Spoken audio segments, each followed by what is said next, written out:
start recording.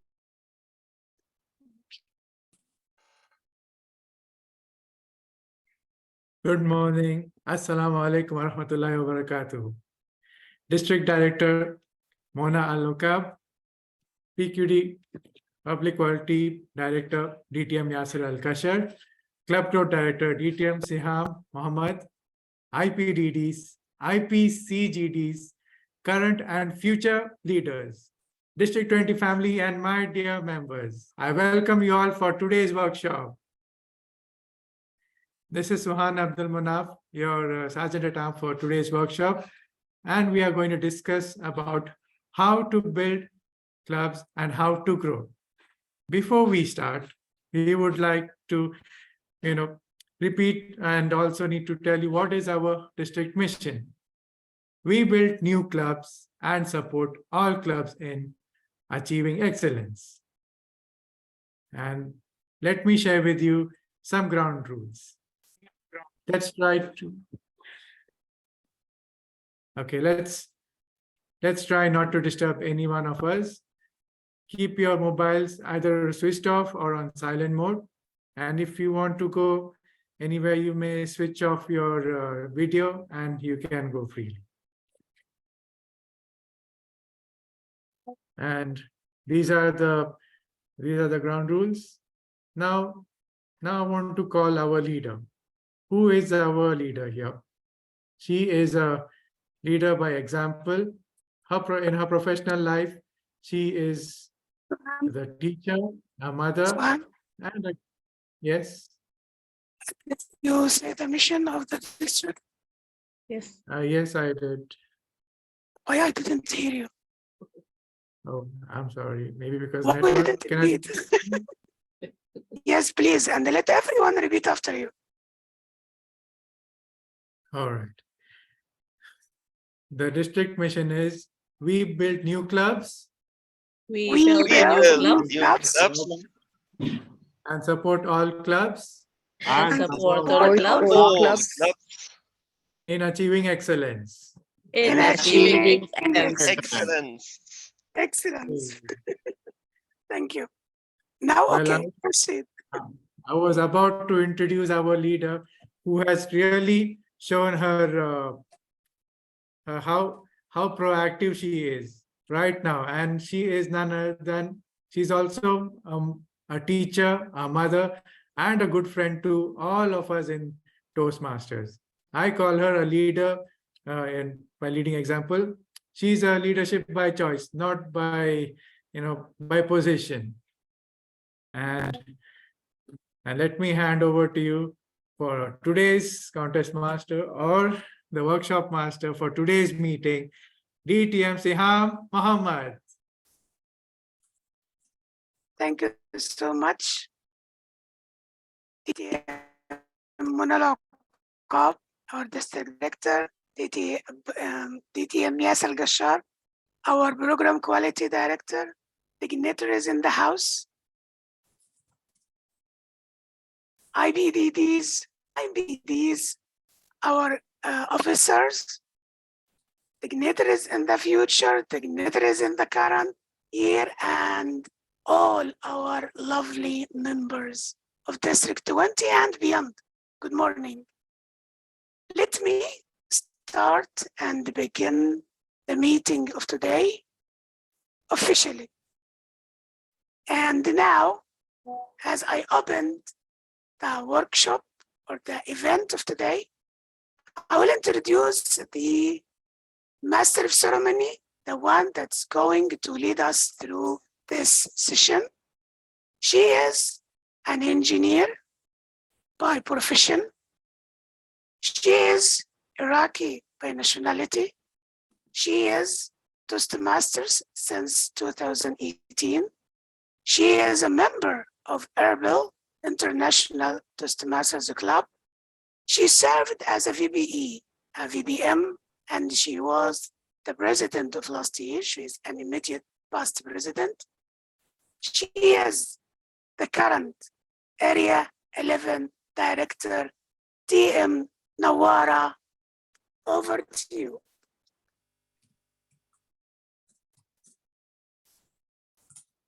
Thank you so much, DTM Saham, for the lovely introduction.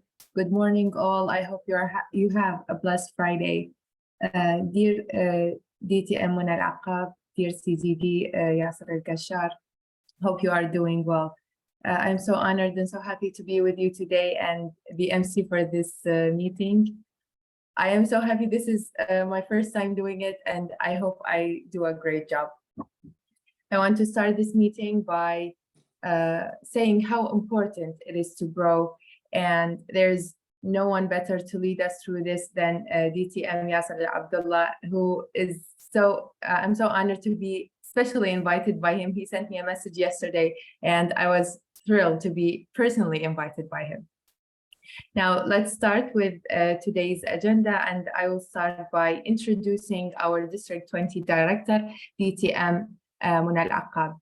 She's a passionate lady, the boss of District 20. She is someone who always serves the district silently, yet empowering leaders along the way. She is someone who practices optimism in the face of diversity, without a care in the world. Her excellence in leadership still resonates through her journey in Toastmasters. She is someone who demands excellence, which is very evident in her terms as the area director and the division director, where she took her area and the division to the #1 amongst the area and divisions of District 20. A weaver of wonder, our district director dreams big for District 20 family members. Please welcome with me DTM Muna Al-Aqab.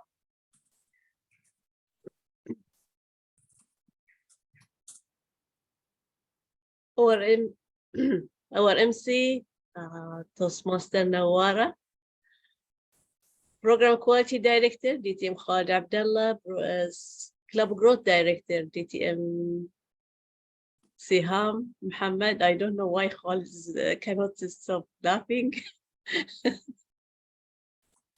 Immediate Past District Director, District 20 Director, DTM Khalid Abdullah. He's so much excited today. I know that he can, because this is the first meeting in our term, and bringing all his colleagues here to support him. Immediate Past District Directors, Immediate Past Quality Program Directors, Immediate Past Club Growth Directors, our members, guests, a very good morning to you all. Our district is a place of growth, learning, and empowerment, where each member plays a pivotal role in shaping our collective success. Your dedication to personal and professional development is truly commendable. And I want to express my heartfelt appreciation for the contribution you make to our district's growth. Together, we are united by our shared passion for communication, leadership, and continuous improvement. It is through this unity that we create an environment of support, respect, and inclusively, where everyone feels welcome and valued. As we move forward, I encourage you all to actively engage in district events, workshops, and leadership opportunities. Each experience presents a chance to expand your horizons, connect with fellow Toastmasters, and embrace new challenge. Our district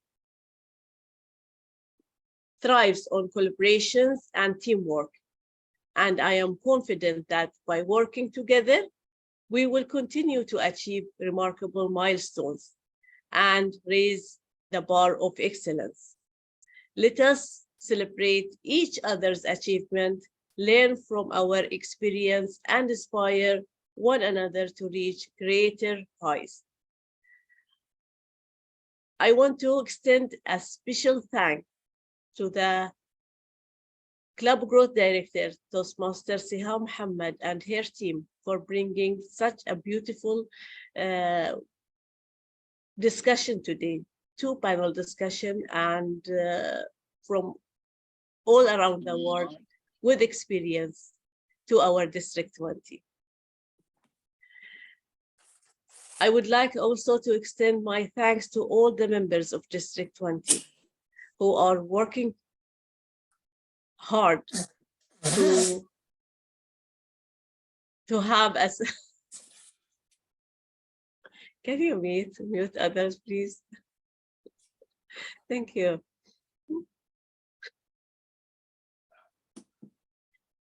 I would like to also thank all the members of District 20 who are hard work, and who are working to sustainable success in our district. This term, we are looking for wow year, where wonder of weavers, and this will implement in each segment of our district. If you have any idea, feedback, or suggestions, please do not hesitate to share them. Your voice matters, and we are always eager to listen and improve. Wish you all the best, and back to you, our MC, Toastmaster Nawara. Thank you, DT Amuna, for that wonderful introduction. Moving on to our PQD, our Program Quality Director, DTM Yasser Al-Gashar. He holds a Bachelor of Science degree in Chemical Engineering, working with Banagas, I hope I'm pronouncing it correctly, for 22 years. He's currently serving as the Superintendent, Material Quality and Control. He joined Toastmasters in June 2012. He is one of the founders of Banagas Toastmasters Club. He has served in several positions in Toastmasters, from clubs, areas, divisions, district, and DTACs. He also was the DTAC 2021 chairman. He's a member of 5 clubs. He believes that a true leader who learns with enjoyment, share with passion, and lead by example. Please welcome to the virtual stage DTM Yasser Al-Gashar.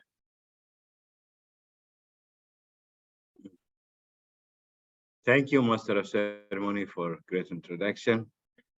First of all, let me recognize the presence of our District Director, DTM Munal Aqab, our Club Growth Director, DTM Sam Muhammad. Khalid, I will not mix the names.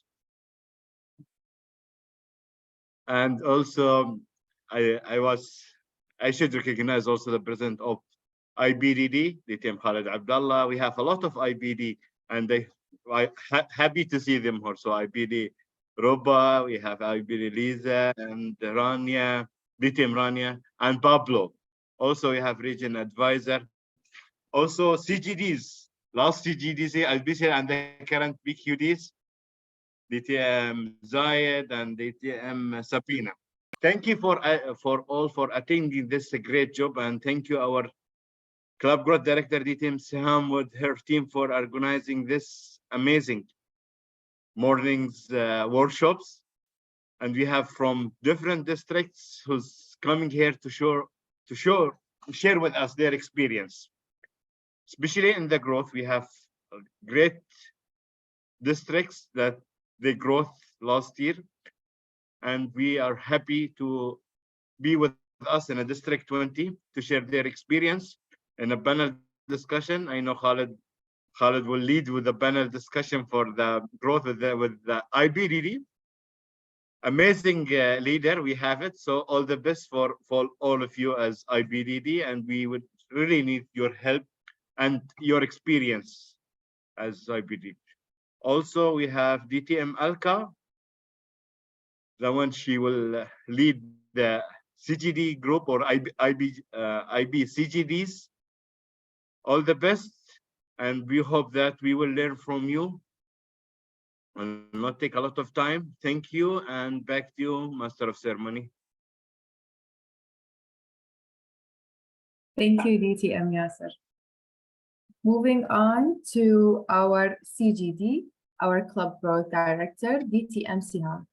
She is Egyptian by birth, a teacher by profession, a Toastmaster by passion. She joined Toastmasters in 2017. She served as club president, VPE, VPPR, secretary, treasurer, and sergeant at arms from the years 2000 and 2019 and so on. She charted a member for several clubs, 2020 to 2021.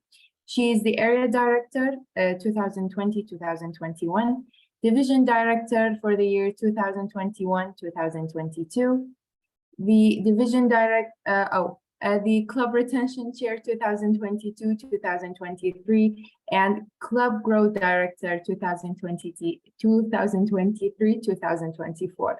She is highly energetic, motivated, supportive, enthusiastic, and empathetic Toastmaster who you'll find always smiling at you and rarely says no when it comes to support. Please welcome me to the virtual stage, DTM Suhan.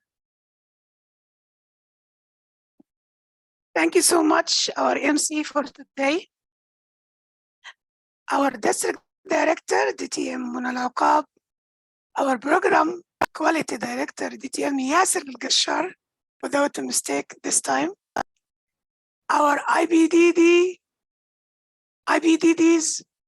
IBCGDs, and the current PQDs, our office dignitaries, our members of District 20. What a lovely Friday. I loved the spirit. I loved the mix of names and positions as well. It really makes the meeting different from the beginning, from the start. Good morning to you all. Thank you so much for accepting and being with us today in this wonderful and lovely workshop that reflects our existence. All of us, either Toastmasters or others, we are after growing. We are living our life only to grow, with the hope of growing, whether at work, on the family, your kids. So we are after growing. And we have a group of wonderful leaders, seasoned leaders, innovative leaders that are going to lead us today in as I know, especially that it comes from the heart. Thank you so much all for accepting to be with us today and give us from your experience. Thank you for everyone who accepts to take a role and support in this event. Together, we grow. United, we grow. Thank you so much, and over to you, MC. Thank you very much, DTM Siham. Moving on to our agenda for today. Today we will have two panel discussions, two panel sessions. The first one.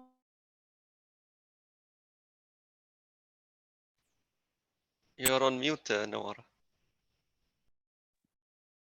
Okay, sorry.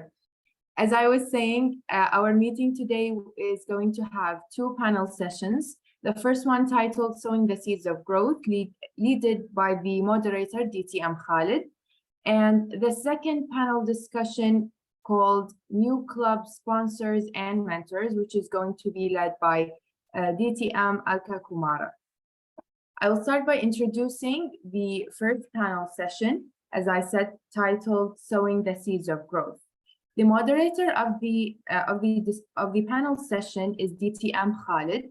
He is the immediate past district director for District 20. He is a member of 8 clubs, 5 in Bahrain and 3 in Kuwait.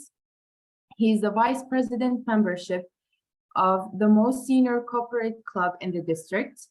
PABCO Toastmasters, president of the first Advanced Toastmasters Club in the Middle East, Bahrain Advanced, president of Krypton Advanced Toastmasters Club, vice president membership of the third most senior Toastmasters in Kuwait, Active Minds Toastmasters, vice president of education of Tamakan Advanced Toastmasters, and a proud member of St. Paul Toastmasters, Kuwait Toastmasters, and Bahrain Debaters Toastmasters Club.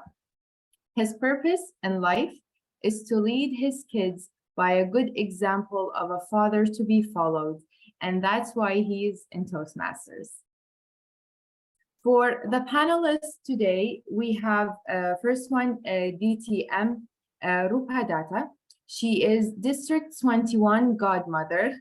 She is the immediate past District Director. A member since 2016, she is passionate about spreading the footprint of Toastmasters as far and as wide as possible. During the pandemic, she's contributed to the best-selling career books, and she will share some insights from her sales career as well as Toastmasters corporate experience in this session. The second panelist will be helping them is DTM Rania. She is joining us from Amman, Jordan. She has been a member since 2005.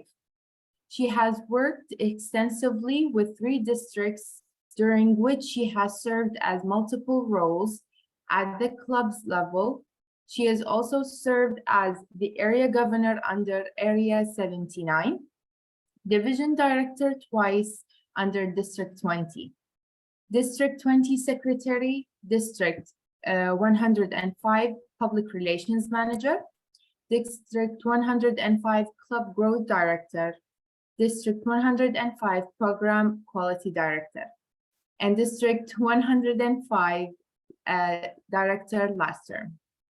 She has been appointed by Toastmasters International as the Arabic lead reviewer since 2012 and Arabic chief Arabic reviewer since January 2023. Professionally, she has been a hearing specialist for 25 years and a business partner since 2009. And the third one helping them is DTM Pablo. DTM Pablo is an enthusiastic member of 2 clubs in District 107, thrilled by serving opportunities that Toastmasters offer. He joined Toastmasters family in April 2015, and he enjoyed serving in leadership positions. He has served many positions. I will mention a few of them. He served as a secretary, vice president, public relations, YLP coordinator, area director, and co-parliamentarian, and also TLI co-organizer, and many more. He is a telecommunication engineer studying a degree in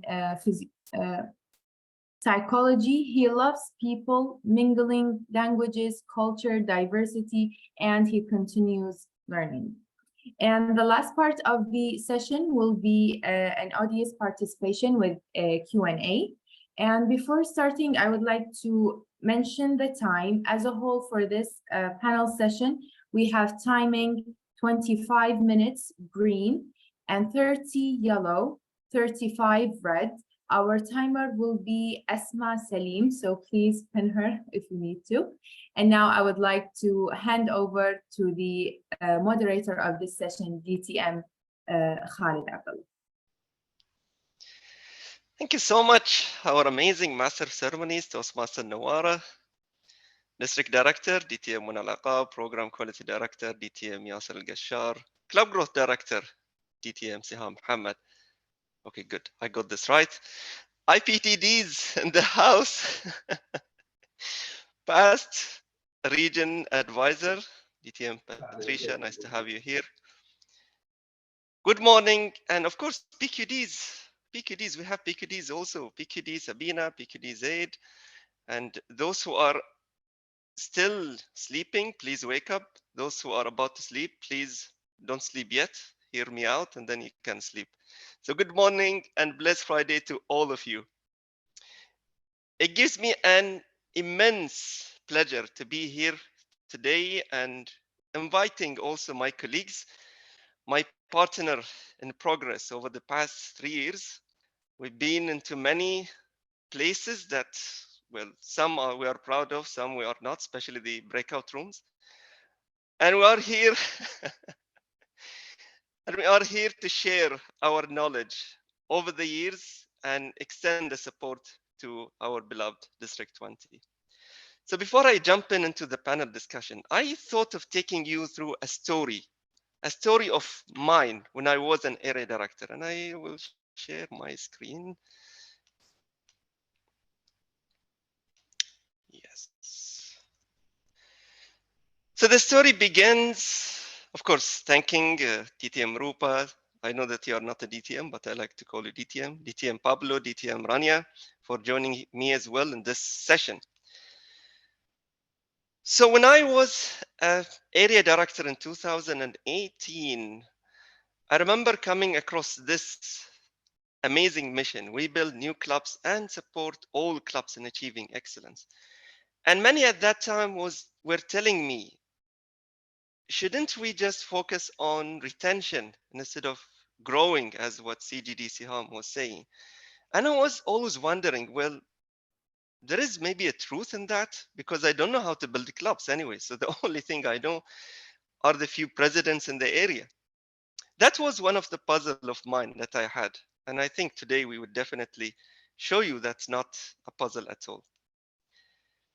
Then I was introduced to the club building cycle in the district officers training, and it was really amazing at that time.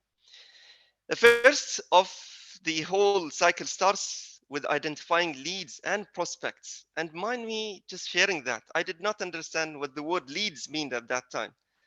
So I was wondering, how am I going to identify leads and prospects? Where should I start? And the presenter at that time told us that contact and qualify. It's very important to qualify the leads, because over the years, many were just using one lead and waiting for that lead to blossom and become a club. But chances are time passes very fast and we don't really have that club to be charted. So my focus would be on those two first steps. And I'll leave, of course, the rest to DTM Alka and the rest of the team to tackle them. Where to find leads? I went to the Club Growth Handbook yesterday and reminding myself on the advices that I got as an area director at the beginning. Map and fill. Map and fill is that you need to map the geographic location of your own country or countries, and then look where we don't have any clubs in and try to fill them with clubs. For those who know, I live in Bahrain, so Bahrain is a very small country. I was wondering, how can I map and fill in that small country? List of TI corporate clubs, multinational companies. I honestly got this in action just last year. So I was also wondering, how can I use that as a source for finding leads? Cities with population of 10,000. Again, Bahrain, we are a very tiny country, so that was not resonating with me at that time. Businesses with at least 50 management or supervisory personnel. By the way, I'm quoting exactly what is written in there. I'm not advising to do only with 50 corporates. Military installations, colleges and universities. Yes, we had in Kuwait one military club, but unfortunately we lost it due to COVID. Colleges and universities, social interest groups. And just to mention a few, here they say Lions, but we also have Rotary. That is something we could also invest in District 20. And TLM system. Why do we have to record our leads? Will there be any person in 5 years from now referring to the TLM and looking for leads. I had more questions than answers at that time. And I thought today, through that little story, to explore what other districts are doing when it comes to lead management. And I picked, of course, definitely one of the closest colleague of mine, but when I came to the choice set, there were lots of individuals that I can't tap on. But thank you so much for those who came today and agreed to be part of this panel moderation. That's my story, but I'm not here to tell you my own story. I'm here to hear from others, to just enlighten me. As an area director in 2018, who was not knowing any of whatever I just mentioned. I will start with ladies, if of course DTM Pablo as a gentleman, he would allow me with that. So we'll start with the godmother of District 91. Good morning, DTM Khalid. Good morning, DTM Rupa.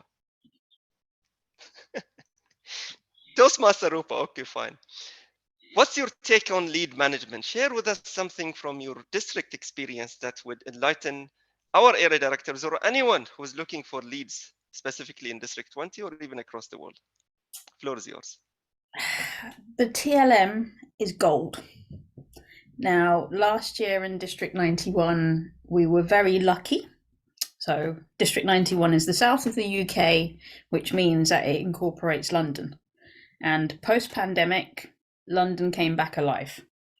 So all of our new clubs that chartered last year were all corporate. And off the top of my head, that's 7, with another couple that will drop in the next few weeks.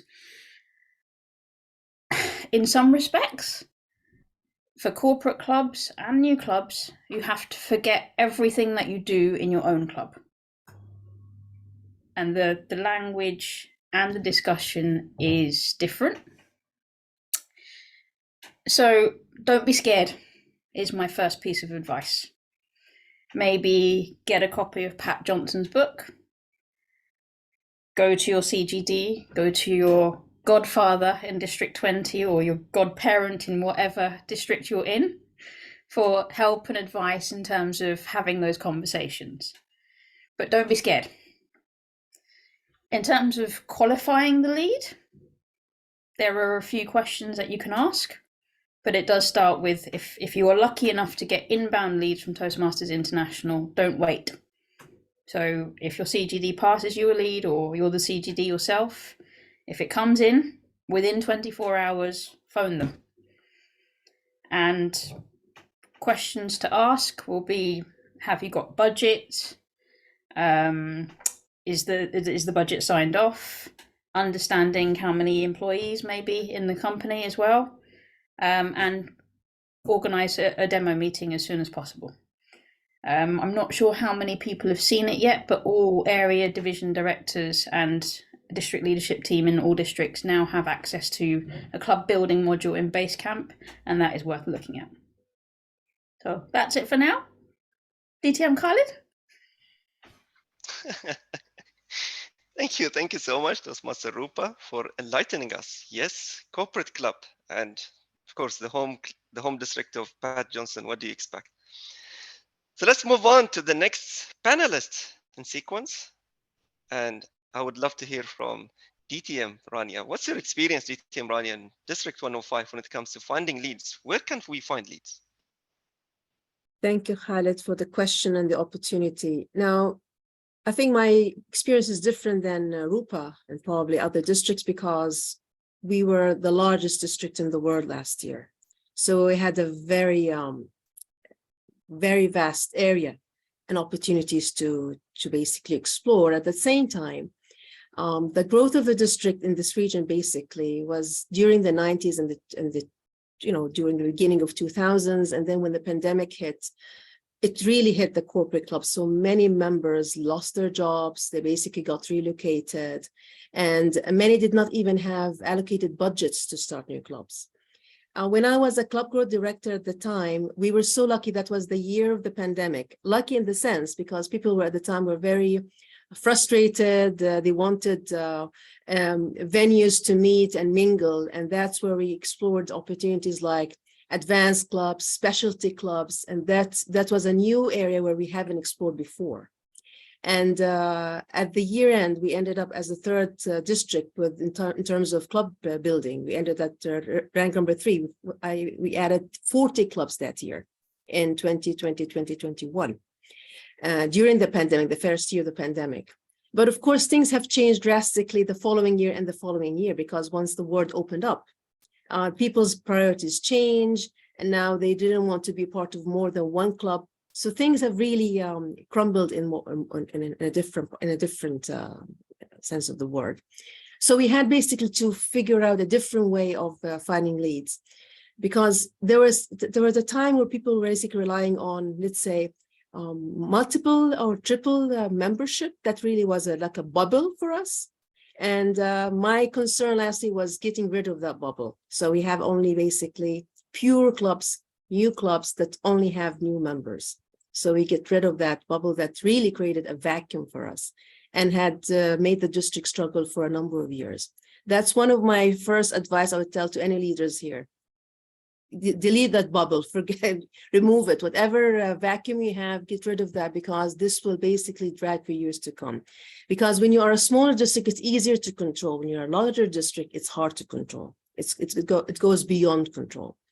And we were lucky this year to manage it, so we didn't have any paper clubs. I mean, we ended the term with 6 new corporate clubs, and only for the TLM management system. And as Rupa said, the thing is, when we started our term, nobody told us about it. We just got that link, we looked at it, and nobody knew what it was about.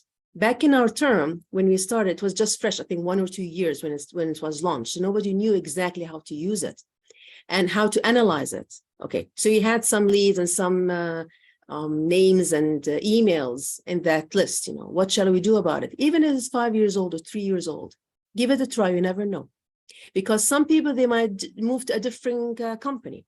Some people might move to a different country. You never know where they're located. It will never do any harm. Just pick up the phone. I always use. I'm a phone lover. I pick up the phone and I call people. Because people sometimes don't like to answer emails. They think it's a junk email. I just pick up the phone and call whoever is there, and I try my luck. If it doesn't work, then the second thing I do, I send an email. Or I look around in my roster. I'm a person who, because I've been a member in the district for so many years, so I have many rosters over the years. So I look at it in my old rosters. Was that a member in the district or another back in 2 years ago? Is he or she related? Because sometimes names match. And sometimes you might know that this person is related to another person, and they might be working in a different company. So this basically establishes the contact, and bingo, it works. So don't leave any stone unturned, because you never know from where it comes. The last 2 leads we had were basically for members who were members. One was in Canada and another was a member in the US. And they moved to the GCC countries. So they're already Toastmasters. And it only took one phone call and said, yes, 1 week, the 2 clubs were chartered. So don't wait until the next morning or until the CGD, or just immediately pick up the phone call and see what they need, what are the requirements. And the other thing that probably is going to be handled by the next panel discussion, who is going to basically take over, the sponsors and the mentors? Because you have to understand the culture, especially with corporates. It's very, very tricky. And like Rupa said, read Pat Johnson's book, and never call it a club, call it a program. It's not a club. It's not a university. We're not in a school. It's a program to empower them, to hone their certain skills, and that would be required for their working, requirements. Because some of them are managers, some of their seniors. You cannot tell them that, for example, you've been disqualified or you have the shot all the time. They don't understand this language, like what we do in a normal club meeting. They might feel insulted. So you have to be very careful whom to send for that demonstration meeting to start the communication, the language, a person who works in corporates, a person who had experience. And if you can find a member who works in that corporate, that would be the best, because they will be the best ambassadors for you to basically make this lead not only happen, to sustain. Because for me, I want the club to charter, and I want to celebrate 50th, 100th, or 200th meeting anniversary, and that would let the club to sustain and last. So that's in brief what I did. Thank Wow, you. DTM, Rania, amazing. Thank you so much for sharing that. So DTM Pablo, you are, I think, on corner right now.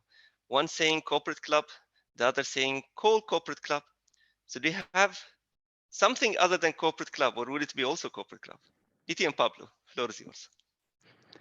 Thank you, DTM Halid Abdallah. And thank you for inviting us to come to this discussion. Yeah, I'm in a corner right now. And actually, just to add on top of what these ladies have already mentioned, probably there are other target audiences that we can address.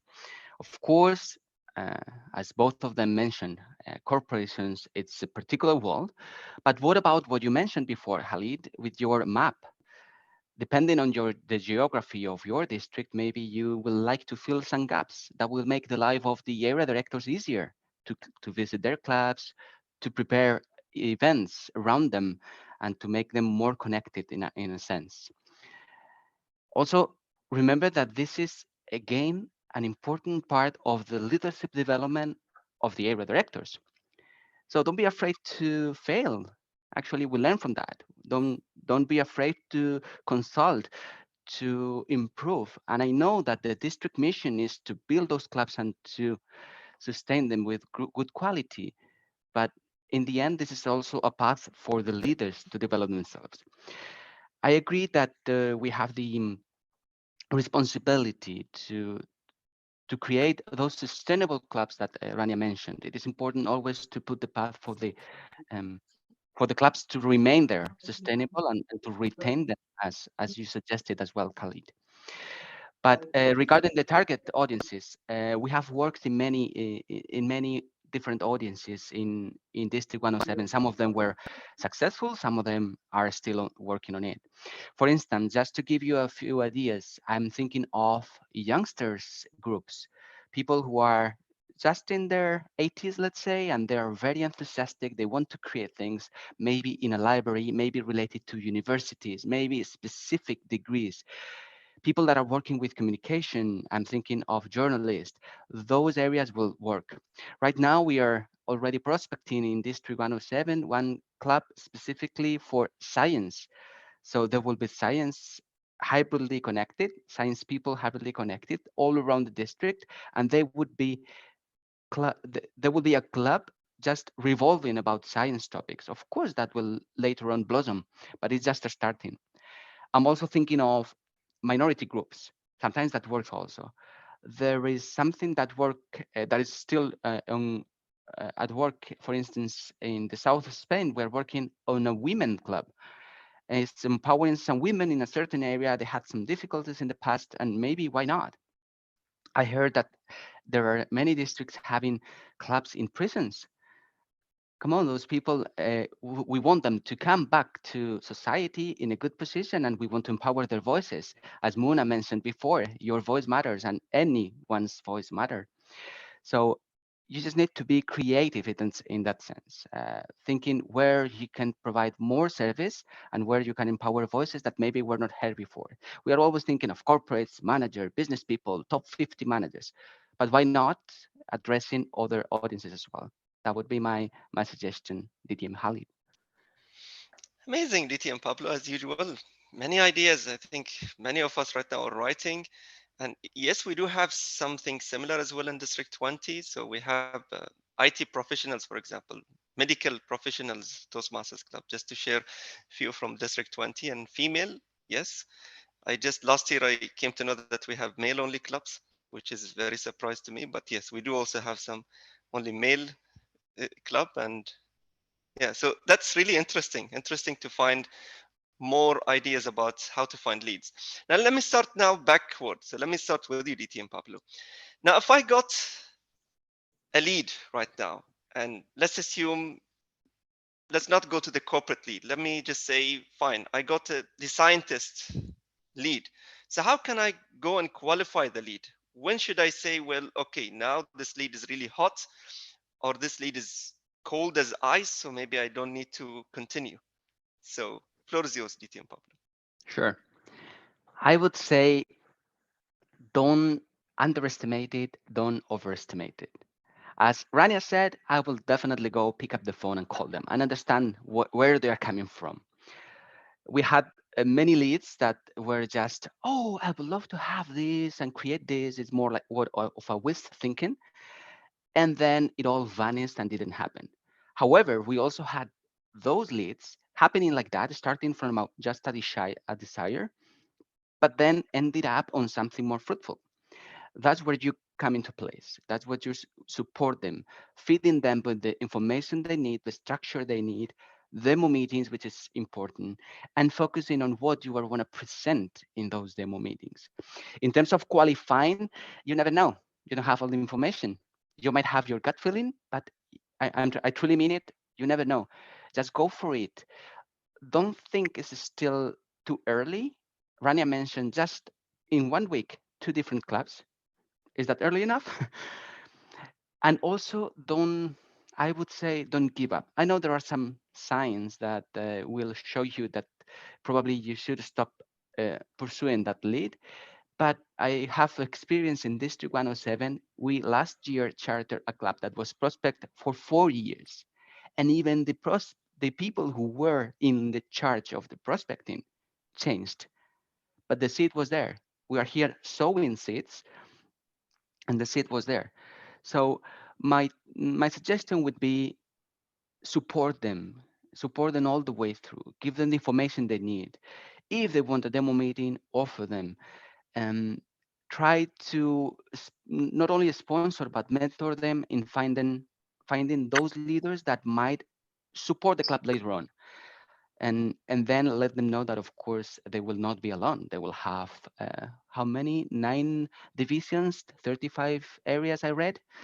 So they will have a bunch of support behind them to create the club and follow through with it.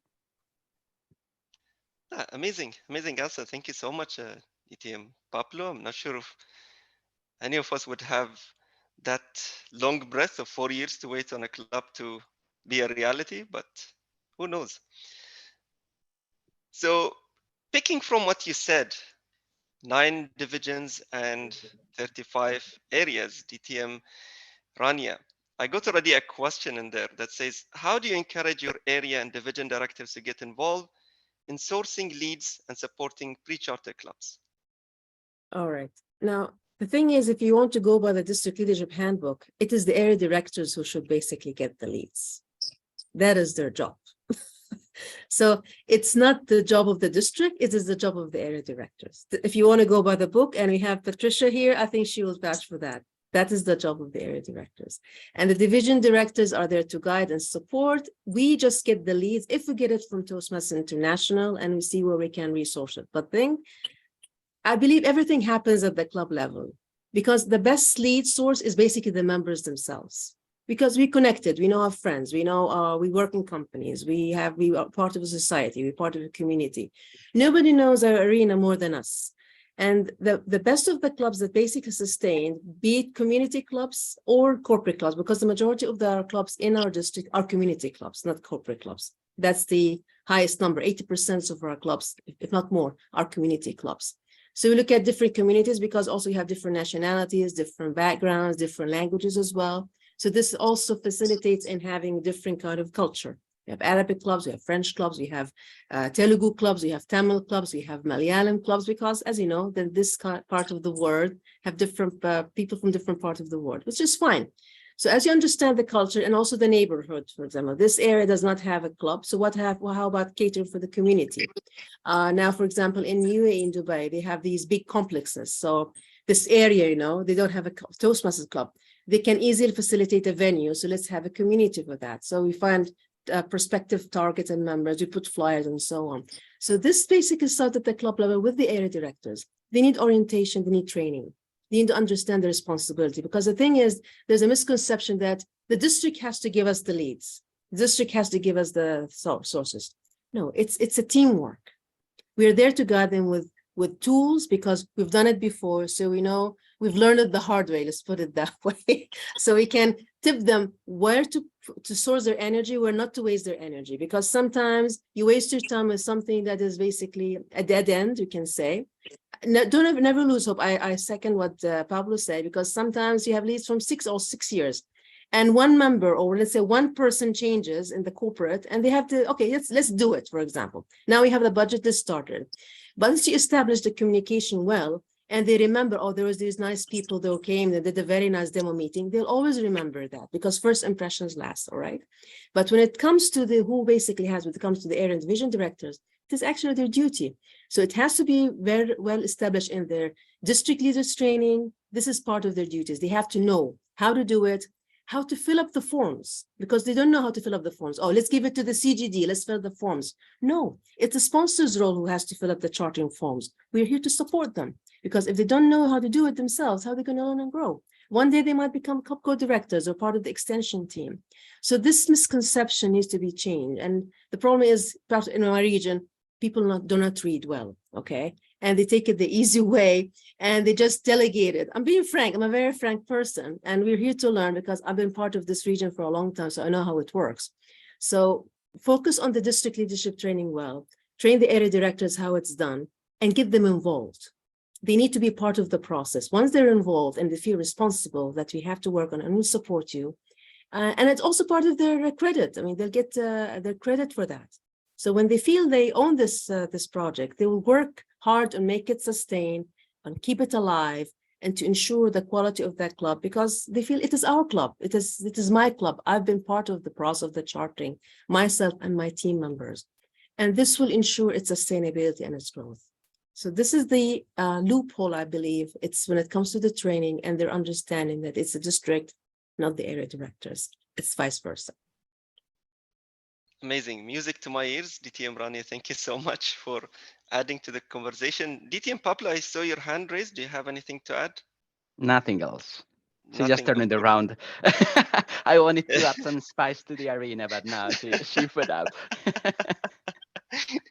Great. So let's come back to the godmother of District 91, Toastmaster Rupa. Toastmaster Rupa, would you be able to tell us few success stories,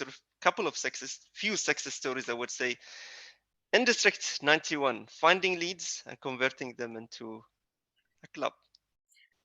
So I've got an example of qualifying a lead out, and I've got an example of a corporate program where we've done something different.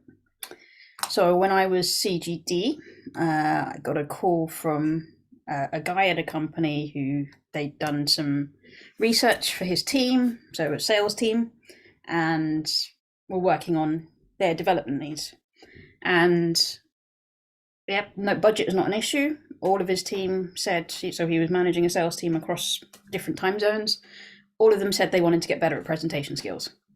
And so budget wouldn't have been an issue, but they didn't have 20. They very small sales team at the time, but a fast growing company. He said, got 6 people. So we qualified it out and managed to find a club to run a speechcraft for them. Maybe in the future, as it grows, that could become a corporate club. I've got another example of when I was division director. So we waited 4 years for this club to happen. The first attempt was 4 years ago when I was division director. Different people, different stakeholders, but I kept in touch with one guy, and this is the power of LinkedIn for me. I think LinkedIn has had a massive effect in my district. But 4 years later, this year, and the immediate past CGD, Debbie Williams has just joined the call as well. Hi, Debbie. So our largest club stroke program in District 91 now has 135 members, and it charted with 121. And lots of people back then, and still even now, they're saying that should be 4 or 5 clubs. Now, if we'd split that into 4 or 5 clubs, we would be a distinguished district right now. However, that's not right for the company, because it is the rollout of a corporate program. It's already in another district as well, and they're looking, I think it wasn't 119, Lisa, it was 46, I think it ended up going to. So yeah, that is an opportunity for us to start to really develop corporate programs. And yeah, I'm happy, I'm proud, and they're a very good example of 4 years later, it does feel like there are babies. So 150? 135. 135. Okay. I'm just trying to make sure that I heard you correctly. 135. I think DTM Pablo would want to add something on that. I was gonna suggest, Khalid, if I can talk about a maybe not that successful experience. Maybe that could Please, be please. interesting I also. already Okay. had, just to frame this as well, I already have one question coming in. So I lost you. He only I likes think to it's, speak positively. He's frozen. yeah. Yes, I think we lost Khalid. But Paula, he will come back. You can continue with Okay. your experience. I was going to mention also, because this is not all flowing colors. And I remember as an area director, I was supporting one corporate club creation. And it was a tough career and journey. But in the end, we got to chartering the club. It was a lot of demo meetings, talking to the right people, finance, HR, learning. What happened in that case? We chartered the club. However, I was not clear with the budgeting thing. They didn't know they had to renew right in, I think it was in October. So I was, I already knew that. I was clear about that, hopefully. But apparently, no, I didn't transmit that message to them. So they felt they were tricked. And right after chartering and knowing they had to pay again, they thought, okay, this is enough. We are just closing down. So that was really like one of those things, those lessons learned in my leadership career. I was so happy, proud of supporting them, and then they disappeared. That happened. So my suggestion here is just learn from that also. Be clear about the budgeting, be clear about the payments, and especially on the journey. For them to understand it's in a semester or annual payment, and then be clear about that. Khalid, I was sharing that while you were away. So I was just testing whether you'll miss me if I disappear for a while, but it seems that you are handling it very well. But now my it's apologies finished now. for No my problem. apologies for the internet disconnectivity. Now coming to DTM Rania with a question that I'm sure through your own experience. DTM Rania, talking about the TLM and Mm. talking about coming back to a club, what would you do if you got a lead of a club that closed down because of bad experience? So how would you approach that lead? How would you qualify that lead? Actually, we had that experience. Some of the clubs that were suspended, and they're good leads actually. And for one reason or the other, it was basically closed, and they wanted to close, and they wanted to basically to not to renew. You should have a candid conversation with them. Just see what happens. I mean, what was the mistake? And it was an issue with one of the mentors actually.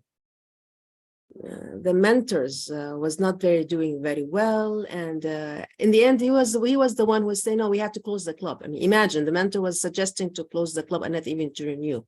So he was interested on that, and he was suggesting that. I came to know that after, because that was before my term. So we had to sit with the management, and again with corporate clubs it's very critical, because once that trust is broken, it's very hard to establish again. Extremely hard. So it took like 3 years actually. And so it wasn't only during my term as a district director, it was during my term as a club growth director. So we tried slowly with the area director actually, and the division director. And we managed to salvage it last year, and we used even the reinstatement incentive to start to have the club back again. So now it's back on track, and it was a lesson learned that this is why I said you have to make sure who goes to that demo meeting and the sponsors, the mentors, because that first meeting is very crucial.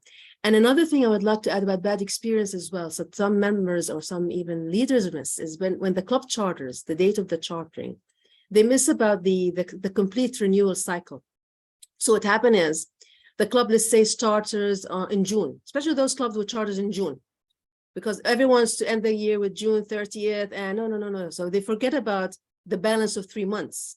So once we hit September or this, the club is ineligible.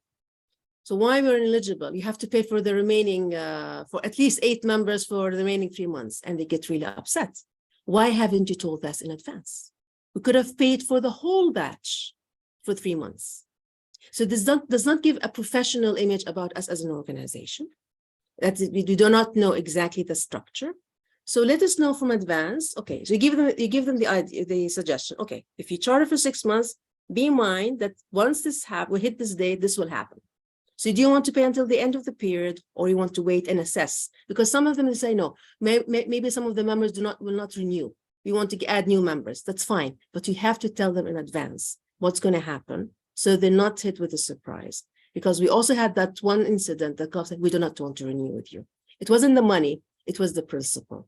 They felt insulted and were not professional. So be careful of these minor details. And unfortunately, these things are not mentioned in the club growth manual. These are the things Yes, I that read the it. CGDs should learn from day one and communicate to the division area directors. Nobody tells you that unless you're hit with the reality. Well, now they know. Now everyone Now would they know. know, those who are here, yes, Now yeah. they know, of So course. please Thank you pass so the much message, for- yeah. Yes, yes, One thing that I picked from what you said, DTM Rani, is transparency. And yes. many of those, I know sometimes it's very difficult when you are in a situation like you are toward the end of the term and you want to really charter that club. But then you don't want to say that 2 months from that, the membership fees would increase to 60. Transparency is really very important. And thank you so much for touching upon that. You can see our light is red. So let's have just one last round question to everyone. And I'll start with the godmother of District 91, Toastmaster Rupa. Toastmaster Rupa, what advices would you tell to the audience in here and whoever would be hearing or listening or watching this recorded video as well? What do they need to remember and think when they come to find leads? 3 things, the power of 3, of course. Have fun with it. We go back to the district mission that our CGD District 20 wanted us to repeat at the beginning. The first part of the district mission is we build new clubs and we all have a responsibility, and remember the benefits that we've got out of Toastmasters, because other people need it too. So let's spread the footprint of Toastmasters as far and wide as possible. See, that's what you get when you have IPDDs. They're all political leaders. Thank you so much, Toastmaster Rupa. Please remove this from the recording. Coming to our DTM Pablo. DTM Pablo, what are the last few words that you wish to advise our leaders in here in finding leads?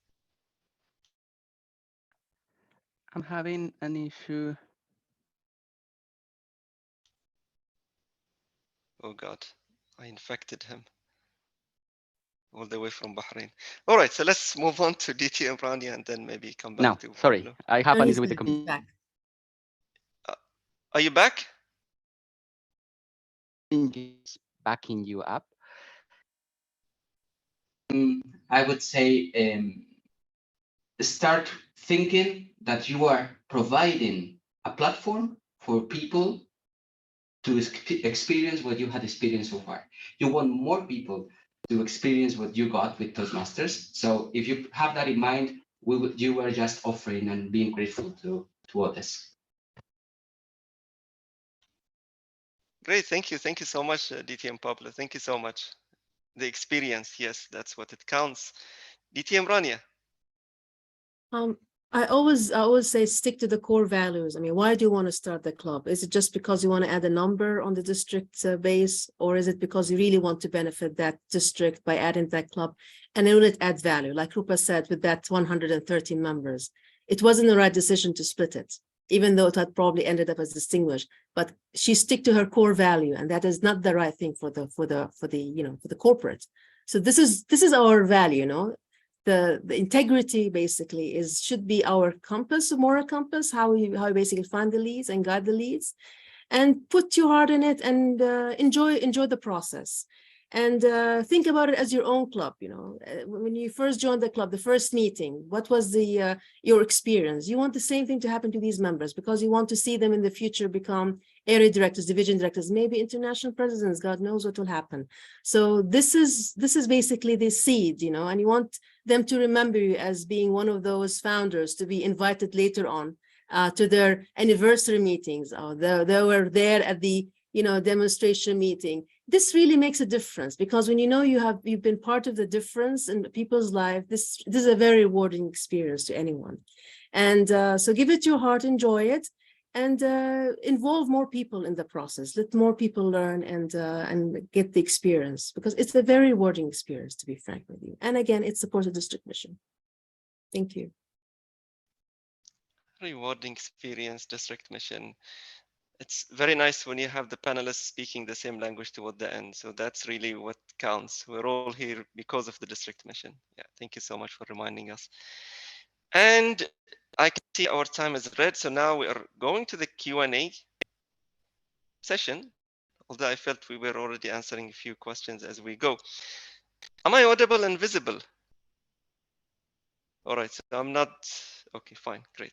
So I can see one question in the chat from DTM, and two more DTM, one more DTM coming in, DTM, Anadata Mudli. He's saying how the membership increase reflect on renewal, especially after April 2024. And I will give this to DTM Pablo just to test his mic. I wish I had the ball to actually see in the future. I think it's gonna definitely have an impact because the increase in the dues is huge. It's 33%. However, I have also I can also say that it's true that for more than 5 years, if I'm not wrong, that the dues have not been increased. To me, in the end, again, it's an opportunity for us to show that there is value in what we do.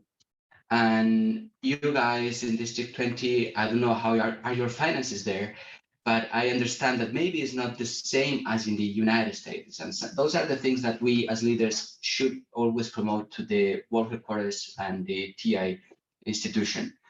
But especially in my district, in 107, it's Portugal, Spain, Morocco, Tunisia, Algeria. Those fees increase are going to affect a lot. However, I truly think that we can sell, or we can actually understand that the value is still there. I know it's going to hit, but I would like to think that maybe it's just an investment in ourselves that we can kind of afford somehow. Anyway, it will be new leadership opportunities for all of us in addressing the loss of members, or in addressing how to market the values that we provide. Amazing. Thank you. Thank you so much, DTM Pablo. Yes, your mic is working. You can see DTM Toastmaster Rupa is jumping into it somehow. Apart from the TM Rupa, yes, no problem. I'm going to be a little bit controversial here, because this is one of my favorite subjects. I don't think in District 91 or in our part of the world it's going to have that much of an impact.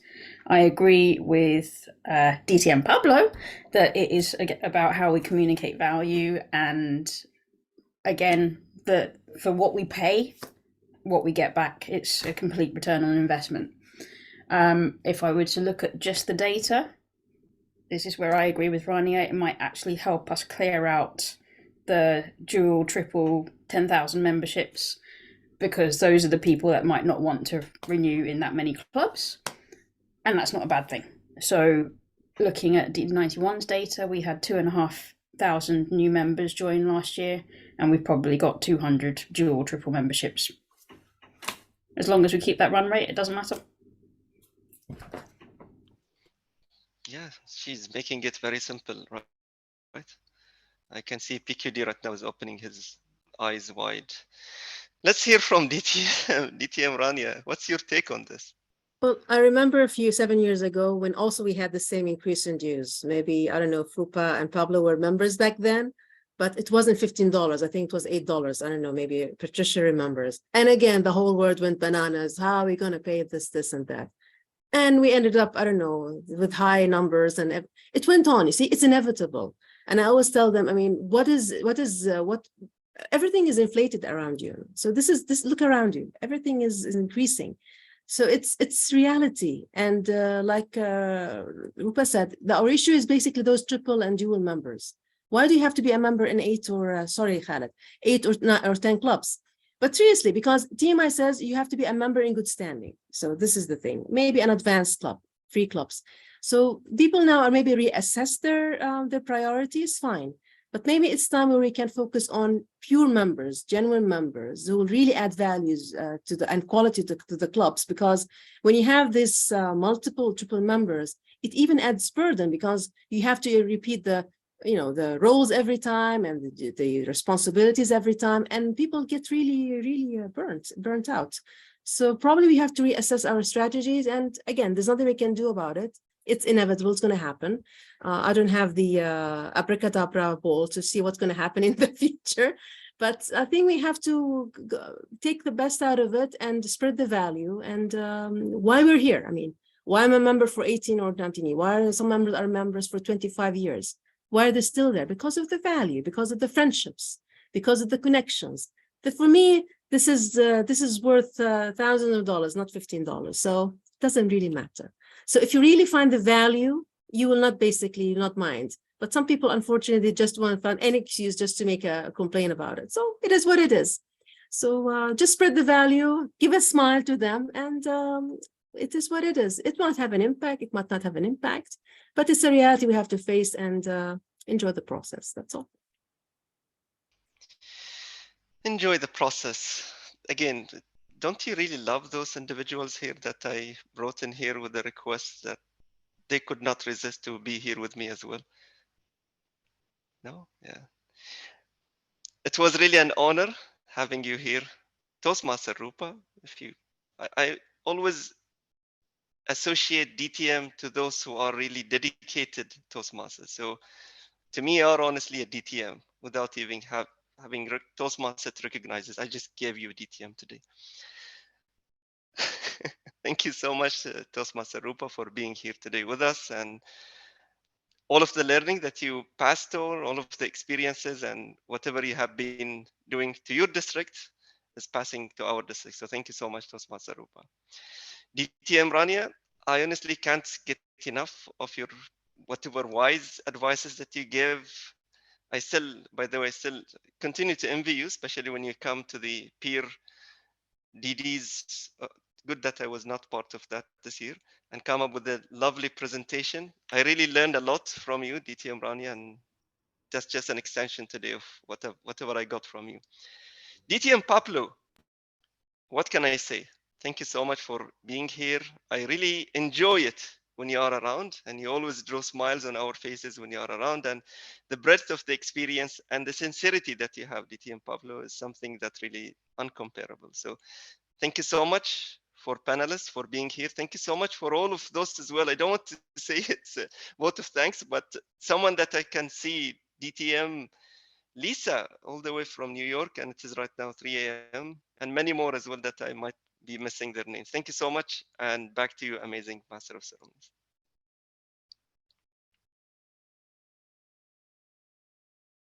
Thank you for a wonderful panel discussion led by the moderator, DTM Khalid, and all the panelists along with him, DTM Rania, and Toastmaster Rupa, I will not forget, and also DTM Pablo. Thank you all very much.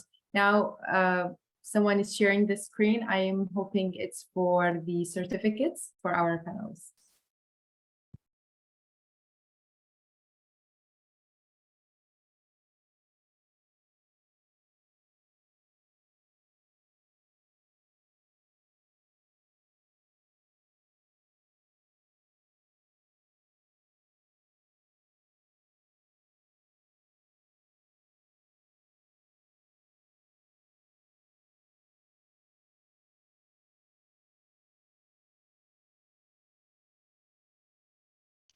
Is it muted, or is it me who is not hearing what's happening? No.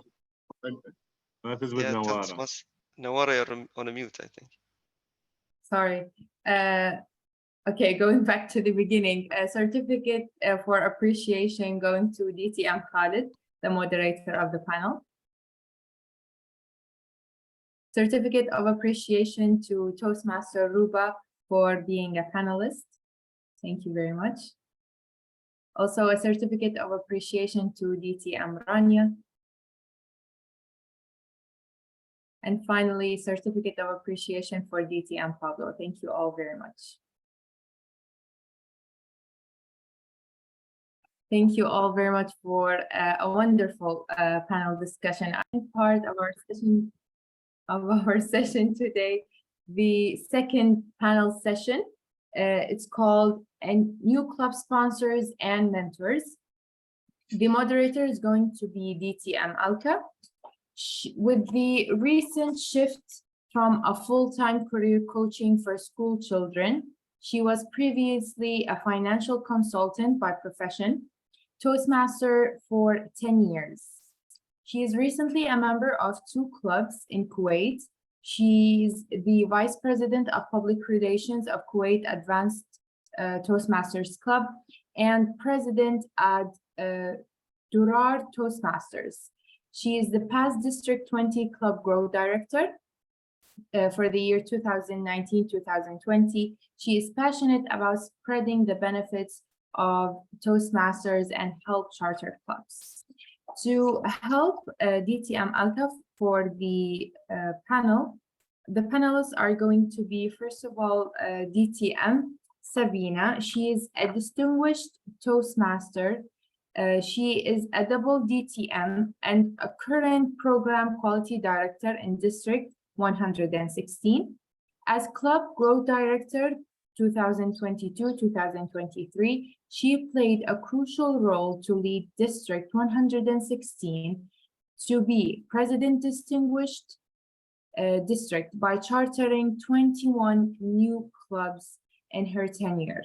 And District 116 has achieved the best district in the world with the highest percentage of clubs with 20 plus members. She is third place in the net club growth. She was the district admin manager for the year 2021-2022, best division director 2020-2021, district Toastmaster of the year 2018-2019. She is a computer engineer with a Master and Bachelor of Technology in Computer Science and Engineering. She has 17 years of professional experience as an IT project manager, IT engineer, network engineer, and lecturer, and currently working in an oil and gas sector in Qatar. She is the president of Institution of Engineering, India's Women Wing, and panelist for many technical and non-technical panelist discussions. Motivational speaker and the mother of two lovely boys, a wife, and a lawyer. Helping DTM Sabina is DTM Zaid. DTM Zaid is a motivational speaker, a professional trainer, and a professionate coach. He is serving as a chief financial officer in a large textile company. He is the first Pakistani to win second place in an international video speech contest. He is a double DTM. He played a crucial role in forming Pakistan Territorial Council and the growth of District 122. Currently, he is serving as a program policy director. And the third person helping them on the panel is DTM Hamad Salim. He is a Toastmaster since 2002, a member of Adahri Toastmasters Club, area director, division director, district logistic manager, district public relations manager, club growth director, program quality director, district director, and vice chair of largest district Toastmasters annual conference 2017, comprising of 7 countries with 850 participants, district credentials chair and district realignment chair. He received an award as a CGD when District 20 reached the Smedley status and emerged at top 10 district world in the district world. Those are our moderator and the panelists, and we will also have a Q&A session. Now, the timing for this panel session, we have we have 15, 20, and 25 minutes. For the panel, we have 10 minutes green, 15 minutes yellow, and 20 minutes red. And for the Q&A session, we have 5 minutes green, 10 minutes yellow, and 15 minutes red. Over to you. Thank you. Thank you, our lovely Master of Ceremonies, Toastmaster Nawara. Thanks for that warm welcome. Good morning, our district leaders, district trio. And even the police station also. Distinguished Toastmaster Mona, distinguished Toastmaster Yasser, and distinguished Toastmasters Siham Mohammed. The area leaders, the division leaders, the past district leaders, the club leaders, and most important, members. The past, present, and future sponsors and mentors for the new clubs. A very warm good morning to all of you.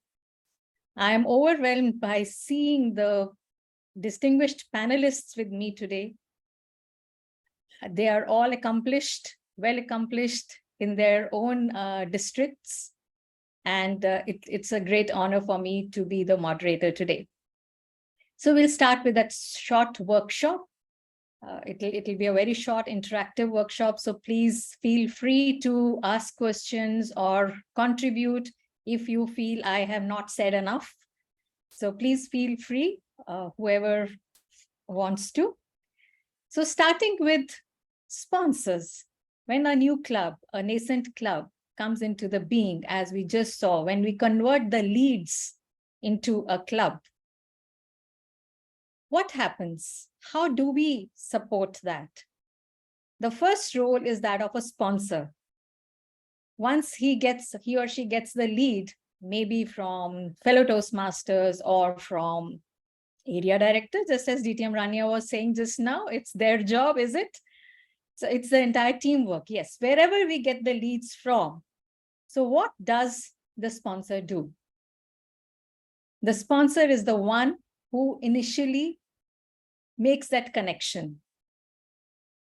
He's the one who identifies, he or she is the one who identifies that target as a possible, probable club in the making.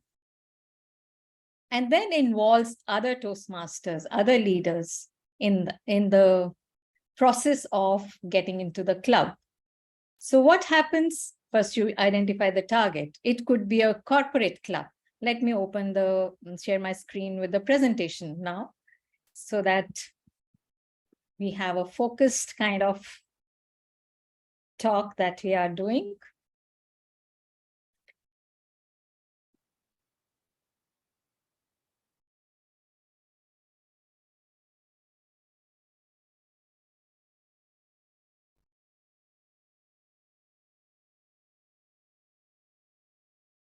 So what happens when you become a club sponsor or a mentor? The first thing that you do is, what's the benefit to you, right? Why should I do it? That's the first thing you think of. So what happens is you enhance leadership skills, first of all. When you decide to become a sponsor, when you tell your area director or your club leader or your district leader, I want to be a sponsor, I want to be a mentor, your consideration may be different. Maybe it's a requirement to be a DTM.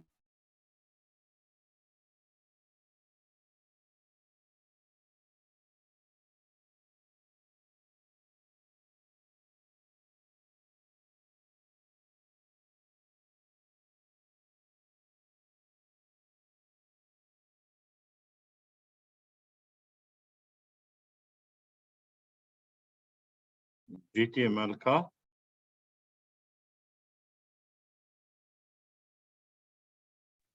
She is sharing the screen, that's why.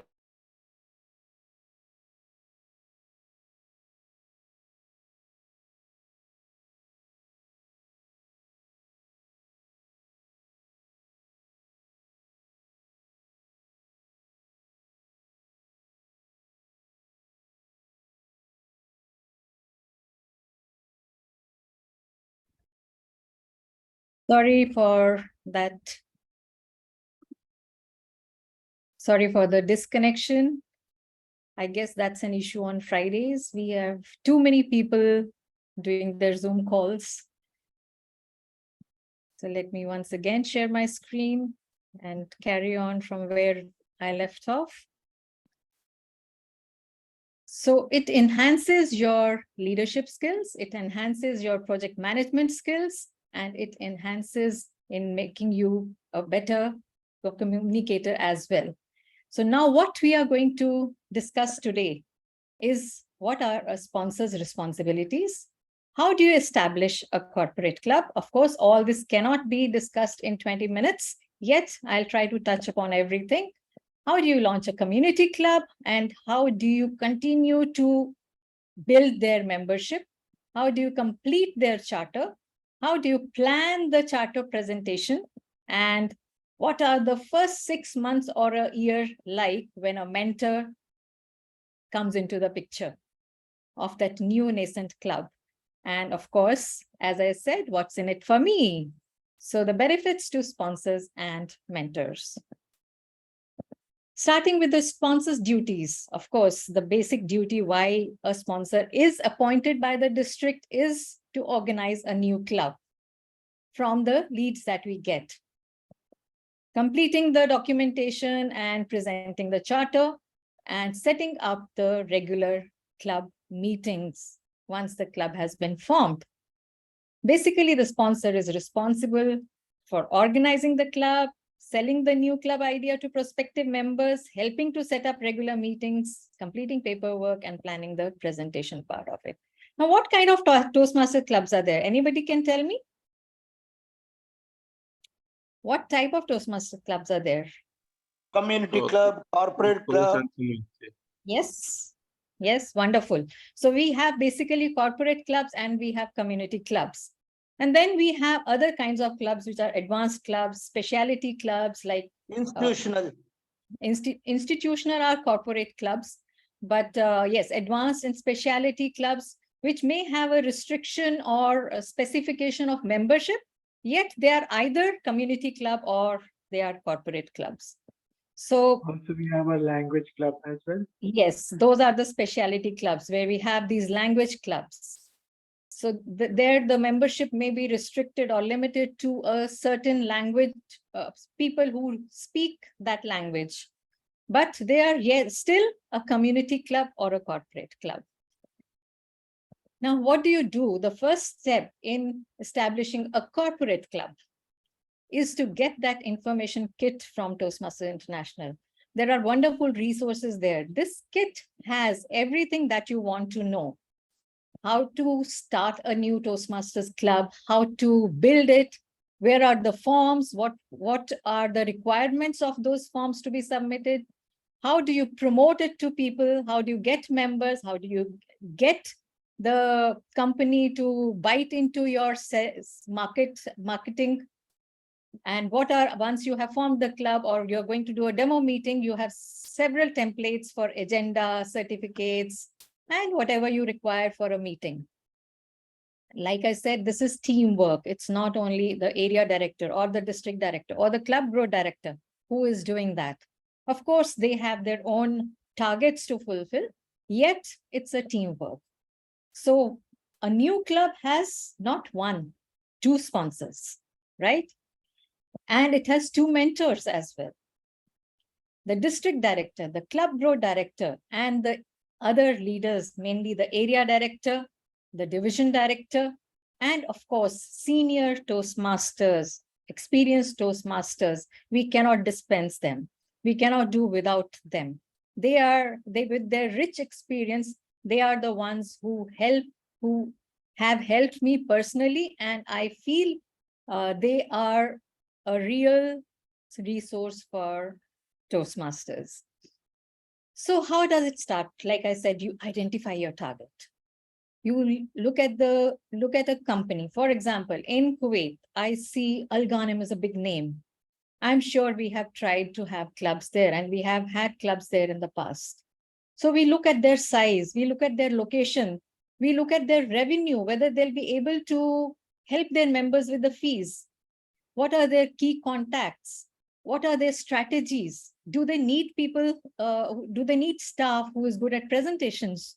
Do they need their staff to have good communication skills? That's where we can find or identify our target. Once you have identified it, then you go and find a contact there. Maybe a Toastmaster, maybe a neighbor, maybe your neighbor's friend, or somebody. You try to find a contact and you introduce yourself to that person and you introduce the idea. Then you schedule a meeting with the management. Who are the real decision makers? Who are the people who will decide whether this club will be formed or not? You discuss the finances, like DTM Toastmaster Rupa was saying, that the finances are not sometimes discussed properly, not out of, it's not intentional. However, out of oversight, this can happen. What would be the cost to the company? Would they be sharing the membership fees, or it's the member themselves? The cost to the company can also be in the form of time that the members will be spending on the meetings during the office hours. So all these things are discussed. Then you think of organizing a demonstration meeting or demo meeting that we call. You have all the role players, you get experienced role players, because you are going to showcase all those roles. So it's best to have experienced people there, a prepared speaker, an evaluator, a Toastmaster of the day, a general evaluator. They should be experienced enough to carry the role well, and it's showcased well to the prospective club and members. That's when you also, after the demo meeting, you give out the forms, the membership application forms to the members, and you complete the paperwork and collect the fees. And then you go and submit it to the Toastmasters International. Now, how do you launch a community club? It's almost the same, the process, the team is the same. You have 2 sponsors, you have 2 mentors, you have the district director, club growth director, area director, division director, senior Toastmasters. But here you start with identifying the community, and then you publicize it. You plan the demo meeting immediately, because you have to attract individual members. So you enroll the help of local Toastmaster leaders. You publicize the meeting, you have brochures, flyers, and if sometimes you require a permission from the Chamber of Commerce, so you contact local Chamber of Commerce also. Announce it in the newspaper, announce it on notice boards of the community, announce it in their meetings. Suppose it's a religious community, so in their religious meetings, these are announced. Or you target specialized groups. For example, you go to a community where it's all, suppose the plumbers and electricians living in a place. So you target that specialized groups, because they need, or they are willing to go in for improvement of their communication skills. And once they are interested, once they have attended the demo meeting, you continue to feed their enthusiasm. You keep the momentum. Announce the next meeting immediately, that we are going to have a next meeting. Don't end it there. Don't leave them with any no way to get a lead, or they have to contact you. They have to come and say, oh, when is the next meeting? No, we have to take the proactive approach there as a sponsor. So you select, that is the requirement of Toastmasters International, that you select or elect temporary officers. Till they have proper elections, you select temporary officers, because you have to fill them in the form of application. So get those forms filled, and of course, keep following up with reminder notices. We know people never return the forms there and then, right? Who all have been sponsors here before? Who all have been sponsors? Can I see some hands? Yes, I have been there. So we have to follow up, right? We don't get the forms immediately. So we have to keep following up. Then we collect the dues and then we submit the charter application and with the fees. So there are these various forms that are to be filled, form 1 to 6. So these are available on Toastmasters website easily, and your area leaders, your district leaders can help you with that. Not with filling it up like DTM Rania said, give it to CGD to fill up. No, they will not fill it up, but they can guide you where you will get the forms. Then you plan the presentation. Once the club has come into existence, the baby has been born, then it's time for recognition. So you plan that ceremony where you invite senior leaders, where you invite the family members of the members themselves to show that this is something to be proud of. This membership is something to be proud of.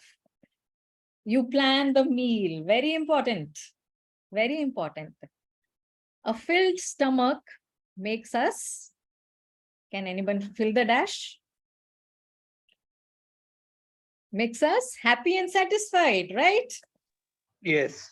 Then you publicize the charter presentation.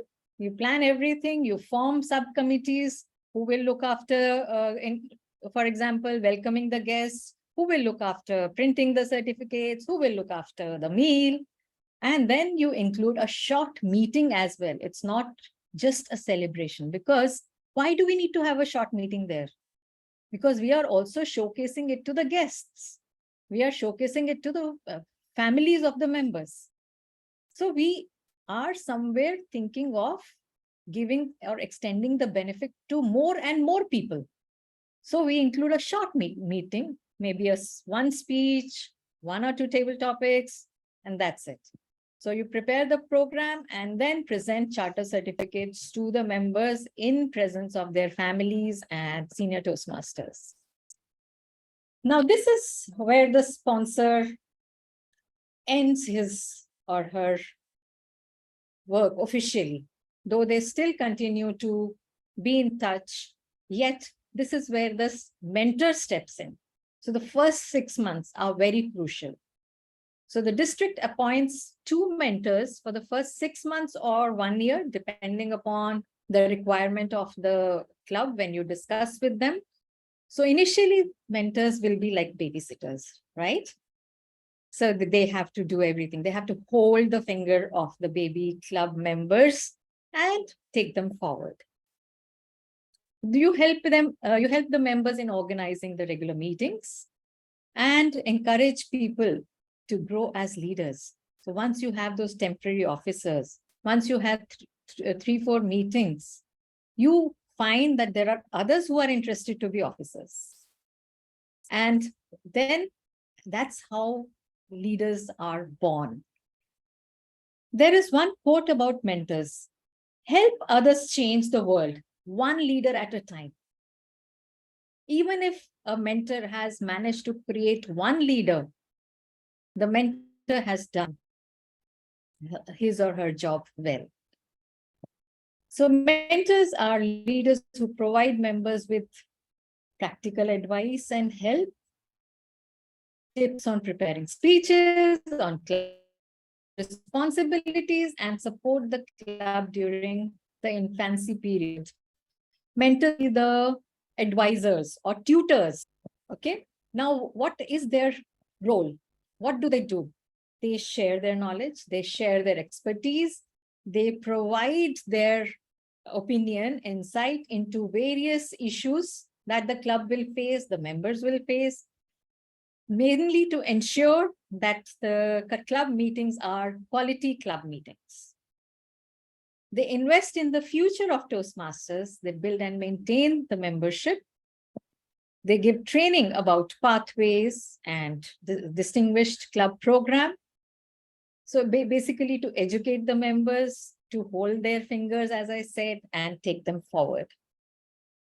The basic thing that the mentor, I feel, should do is try to attend every meeting during that 6 months.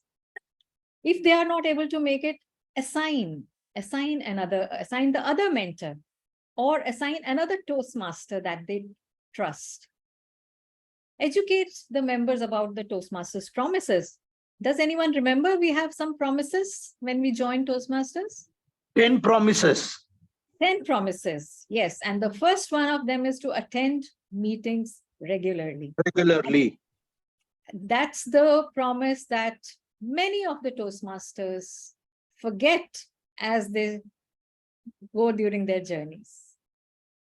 And whoever continues to promise, because that's a promise you have made to yourself. So a Toastmasters who continues with that promise is the one who reaps the most benefits out of it. So the mentor educates the members about the Toastmaster promises, the core values of Toastmasters, which are integrity, respect, service, and excellence. Wonderful. They train the members. They tell them about club officers training. They have a team approach. They involve the VP education. They involve the VP membership, not only the president. And again, we come back into the full circle. What are the benefits to sponsors and mentors when they do their tasks as a sponsor and a mentor? They not only share their knowledge and expertise, which gives us a great sense of satisfaction, yet they also prove themselves as a leader, as a valuable leader. Other members look up to you. They apply leadership skills, what they have learned in practical situations. And of course, the topping, the icing on the top, you earn credit towards the Distinguished Toastmaster Clubs. These are the various resources that are available to the club sponsors and mentors. Of course, these are all there online, and during the sponsor training and during the club officers training and during the district trainings, we are shown or told about all these resources. And with that, I would like to end my workshop, and I hope it was clear. And if anyone has any questions, you are most welcome to ask at any point of time. Yet I will collect those questions and maybe we will answer together with the panelists at the end of the session. So now it's time to welcome my distinguished panel. Distinguished Toastmaster Sabina, Distinguished Toastmaster Zaid, Distinguished Toastmaster Muhammad Salim. Please, I can't see DTM Salim. Oh, yes. Great. So can we spotlight them, moderator?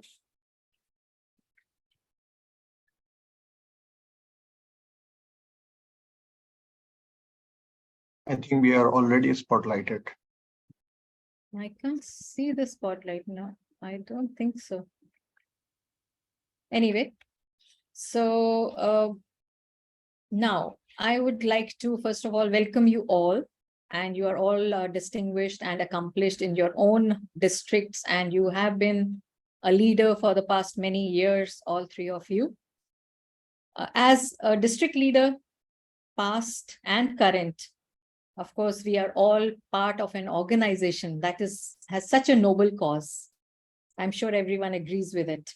We help individuals become more effective communicators and leaders, isn't it? Now, while building a new club, we appoint these club sponsors and mentors, right? So that the members of the new club also benefit or reap the benefits that we have seen this organization gives to us. I would just like to ask you one by one. We'll start with DTM Sabina, then DTM Zaid, and then DTM Salim. How often do you think the district should organize a training for these new clubs and sponsors and mentors? Toastmasters International has envisaged that training. So how often should we do it? Once a year, twice a year, once a month? DTM Sabina. Warm good morning, everyone. Thank you, DTM Malika, for such a nice question. Answer to this question, Toastmasters do not tell us the frequency of having a training for a new club sponsors and mentors. From my leadership experiences from Toastmasters journey, chartering a new club is one of the most interesting and easy process. I found it so exciting, challenging, and filled with abundance of knowledge. There are many manuals in Toastmasters International for new club sponsors and mentors, but the reality is that not many members are aware of the roles and responsibilities of new club sponsors and mentors. Thank you, Ditya Malka, for a brief, quick training this morning, 20 minutes. I also benefited from that. I was listening, very valid points. Here, some of the members, what happens, even though after the training, they forget. So it's very important as district leaders, as a district, to train them. I would say trainings can be given 3 to 4 times at least in a year to spread the awareness to aspirants. It's highly recommended to conduct at least 3 trainings by the districts. First training can be in the beginning, in the month of July itself, as we are doing now in District 20. Congratulations, District 20, for coordinating this training. Then the second training can be after 3 months, and the last one can be in February or March. And choose someone who have proved as a new club mentor or sponsor as a trainer. For example, your club, past or current district directors, program quality directors, or club growth directors, or division directors who have already proven by taking these roles, they can be the trainers. This is my opinion, DTM. Alka, over to you. Thank you, DTM Sabrina, for that wonderful suggestion that we should have it more than one time in a year, because the clubs keep happening and we have new clubs, sponsors and mentors every time. So it's very crucial to do it very often. DTM Zayed, I would like to listen from you as well. Thank you, first of all, for inviting me. And my view is, in addition to what we have heard from you and Sabina, the thing is, for mentors and sponsors, I think that we should have at least one training in the beginning of the year, which should be properly recorded. And whoever want to become mentor or sponsor should watch that video before taking up that role. And we need to have some WhatsApp group where all sponsors and mentors of the district should be in that group, so that, because there are a lot of things, small, tiny things for which sponsors are worried, mentors are worried about how to tackle this situation, that situation. And our trainings cannot cater all those things, and the timing of the trainings are different than the situation arising for the sponsors and the mentors. So there should be a support group in the form of senior Toastmasters, as well as there should be a group, because if someone has sponsored a club in the beginning of the year, that person can be very helpful for those who are joining this league later part of the year. So I think these 2 steps are mandatory for each district, so that our sponsors and mentors can provide the support, because these are 2 gentlemen or 4 gentlemen who will be at the forefront. Sorry, there can be ladies, but so I mean to include all. So these will be the 4 at the forefront, and they can make or break the new club. So that's very important, that we should not give only names, but also properly train them and also provide 24/7 support to these guys. And that's my view. Thank you, DTM Zayed, for some very valuable suggestions, like showing them the video, creating WhatsApp groups, very valid suggestions. DTM Salim, what would you like to add? Thank you, Madam Alka, and let me acknowledge the presence of the trio and all the officers here. Good morning. With regard to the training, actually, I remember when DTM Thuram was the district director, we had a council meeting. That's the leadership training for the club officers. I think during that time, the club extension chair of the club growth team were present and they did a workshop on how to go for benefit the sponsors and the mentors. In my opinion, actually, we should include in the council meetings also one session, if possible, before September, so that everyone can benefit from this program, so that not that the area directors and the division directors alone can get new leads or sponsors. The clubs are also willing to participate, send their members as sponsors and mentors. In this context, actually, we should have training during the district XCOM, which is going to be in June, July, and another training should be held during the council meeting also. That's my opinion. Thank you very much. Thank you, DTM Salim. Okay, DTM Zaid, we'll try to hurry it up. I know it's getting close to prayer time. Okay, proceeding with my second question to you all. In your experience, why does a Toastmaster take up the task of being a sponsor or a mentor for a new Toastmasters club? DTM Sabina, to start with you. As I said, this is always something, a new learning opportunity. I found it so exciting. So this is a great opportunity for a member to get as a new club sponsor or a mentor to volunteer beyond their clubs. It's exciting and challenging at the same time because we get to know completely new people and learn skills to interact and work with them. You will see your interpersonal skills are improving. Each club is unique with a unique culture. We will need to comprehend that, adjust, adapt, and embrace to make it to happen to charter a new club. These personal, professional growth in a sponsor and a mentor results transformations within them as a whole to see themselves as a better person. So Thank you. Sorry. Take out. Yeah, over to you. Thank you. Thank you so much, DTM Sabina. DTM Zaid.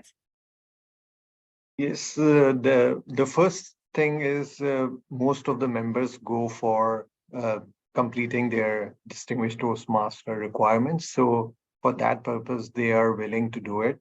Obviously, back of the mind for each Toastmaster is the same, which Toastmaster, distinguished Toastmaster Sabina has mentioned, that we have to serve people and we have to serve and inspire others.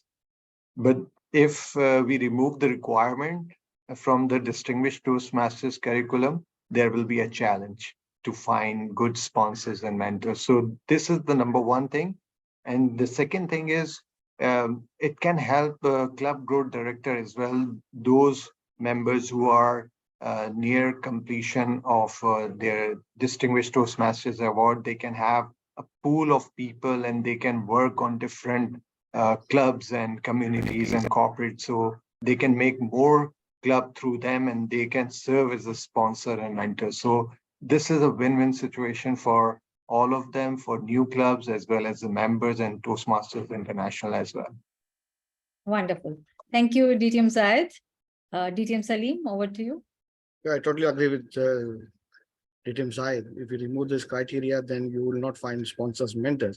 But there are people who really wanted to give back to the community. That's one thing we need to really look into. And we have seen leaders over the years who really wanted to support because they have seen the benefits of Toastmasters and they want to grow this organization beyond. And I think District 20 is on these parameters. We have grown a large actually.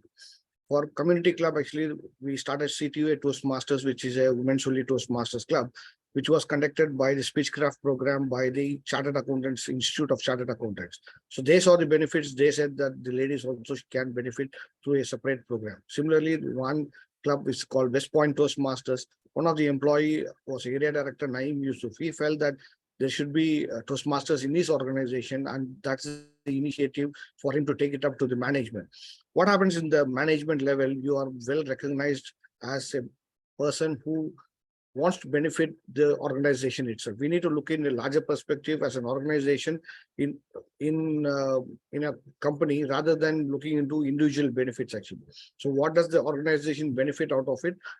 Out of that, if you are part of that organization, the management will surely recognize you in a long run. Thank you very much. Thank you. Thank you, DTM Salim. It's a requirement here. I'd like to add one sentence here that initially we ought being a sponsor or a mentor as a requirement for DTM. But there are several leaders I have found in our district, at least, who have been sponsors and mentors for several clubs, that they would be fulfilling requirements for several DTMs now. So it's out of service, out of that win-win situation that you mentioned, or out of the love for spreading the benefit of Toastmasters. Going on to the third question, what would be your most crucial piece of advice to a new club sponsor or mentor? DTM Zahid, we'll start with you.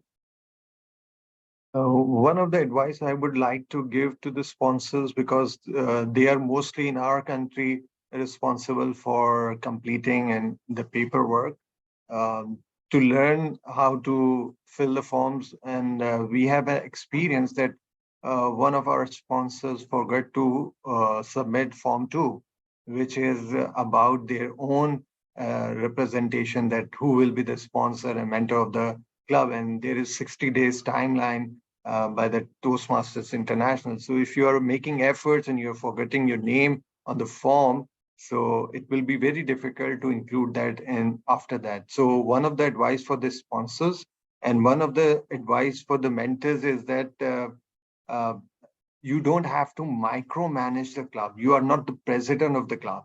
You are just a guide. You need to develop the leaders. You need to guide the XCOM, how they can perform their roles. And whenever they are need helping, and then go to help them, but don't micromanage them. Thank you. DTM Salim? One important thing what sponsors need to do is that to introduce the club lead who is in charge in that community or a corporate to the mentor. What happens is that most of the time, once the chartering process is done, the sponsor by default he is relocated to another location. So what happens is the mentor doesn't have the clue whom to contact actually. Most of the times we have seen that the main lead or the person in charge, when we lost connection with them, we can't even sustain that club actually. So mentor will be there at least for 6 months or a year, wherein we need to know who is the right person.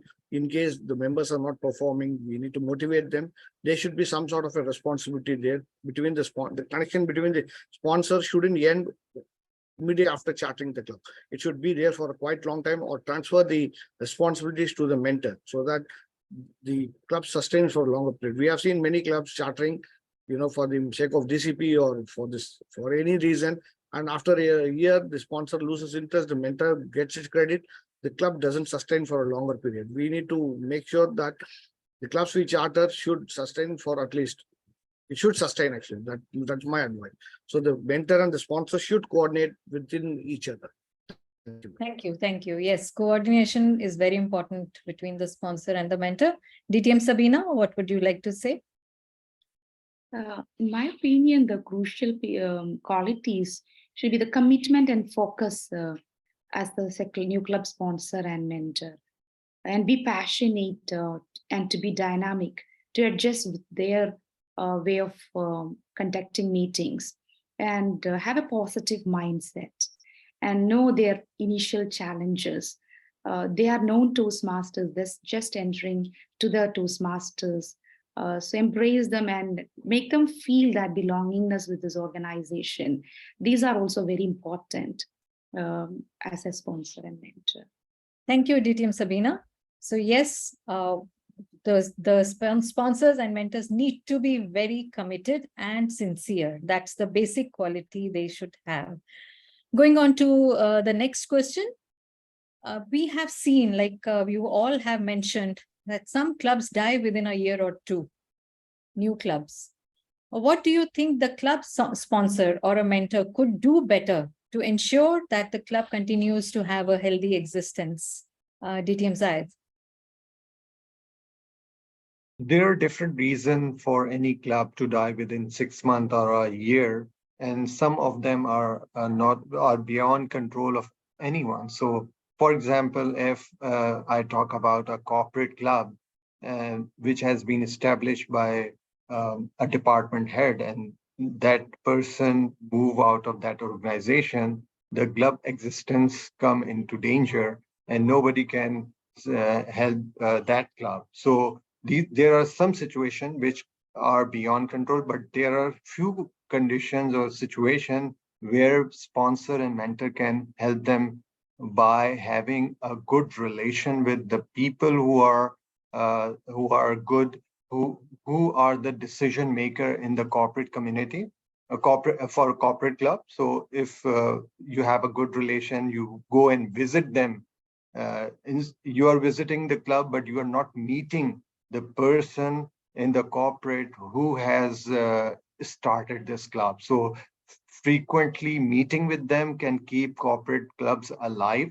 And for community club, you need to see whether their meetings are held regularly or not, whether or not people are coming or not. These are the signs wherever, if there is a symptom, you need to address that issue and seek out help of area director, division in the district.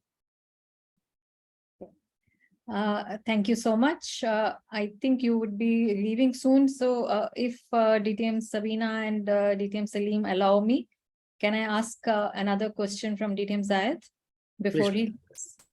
Okay. So what I would like to ask is, usually it's mentioned that the district appoints sponsors and mentors. However, in practice, what we see is the sponsors and mentors themselves volunteer, or they tell the area director or the division director, I want to do this because I have this requirement for DTM. So, and then the district just does the formality of appointing that person, right?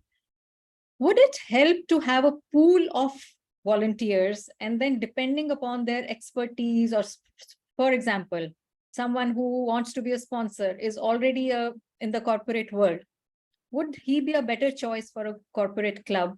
So do you think that's a better idea, to have a pool and then the district appoints? In my view, we need to be flexible about things because there are different situations. So we need to be flexible about it. The best way is to have a pool of people who are working for that club. So if we have 4 people working on a club, so I think they should be given this opportunity because they have worked hard to make this club into existence. So they should be the sponsors and mentor of the club rather than we appoint someone else so it's if you work and establish a club, you get the seat of sponsor or mentor. So I think this should be the policy, because if they have earned with their putting their heart and soul, they will try to make that club survive as well. They will be more committed, and yes, they deserve to be there. Right. Thank you so much, DTM Zayed. Anyone from the audience would like to ask DTM Zayed anything before he leaves?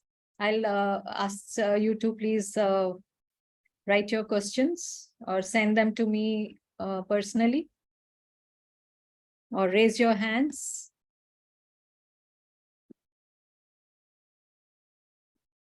Okay, so I don't see any hands. DTM Zayed, you have given your views clear. Okay, we see one question from DTM Khalid. What's one secret you want to share about District 112? So the thing is, we are open for learning, and we are learning from all of you, and then we try to implement the one thing from each district, and that's our secret of success. And the second one, because you have asked one, and I think I should give it back to the society. The second one is we are working together as a team since our inception. So these are the 2 secrets. We are learning and implementing, and we are working together. And also, I would like to thank all of you for listening to us patiently. And as I had to leave for prayers, I would request to allow me the leave. Thank you so much, DTM Zayed, for your time and the opportunity to speak to you and to question you. Thanks for that. And yes, we will take into account your suggestions. Please have a nice day. Thank you. Okay, bye. Right. So continuing with our two panelists, DTM Sabina and DTM Salim, you have the same questions. What would be your most, what would your advice be to the sponsor or mentor so that the clubs that they are sponsoring or mentoring continue to be healthy and they continue to exist? DTM Salim. Thank you, madam.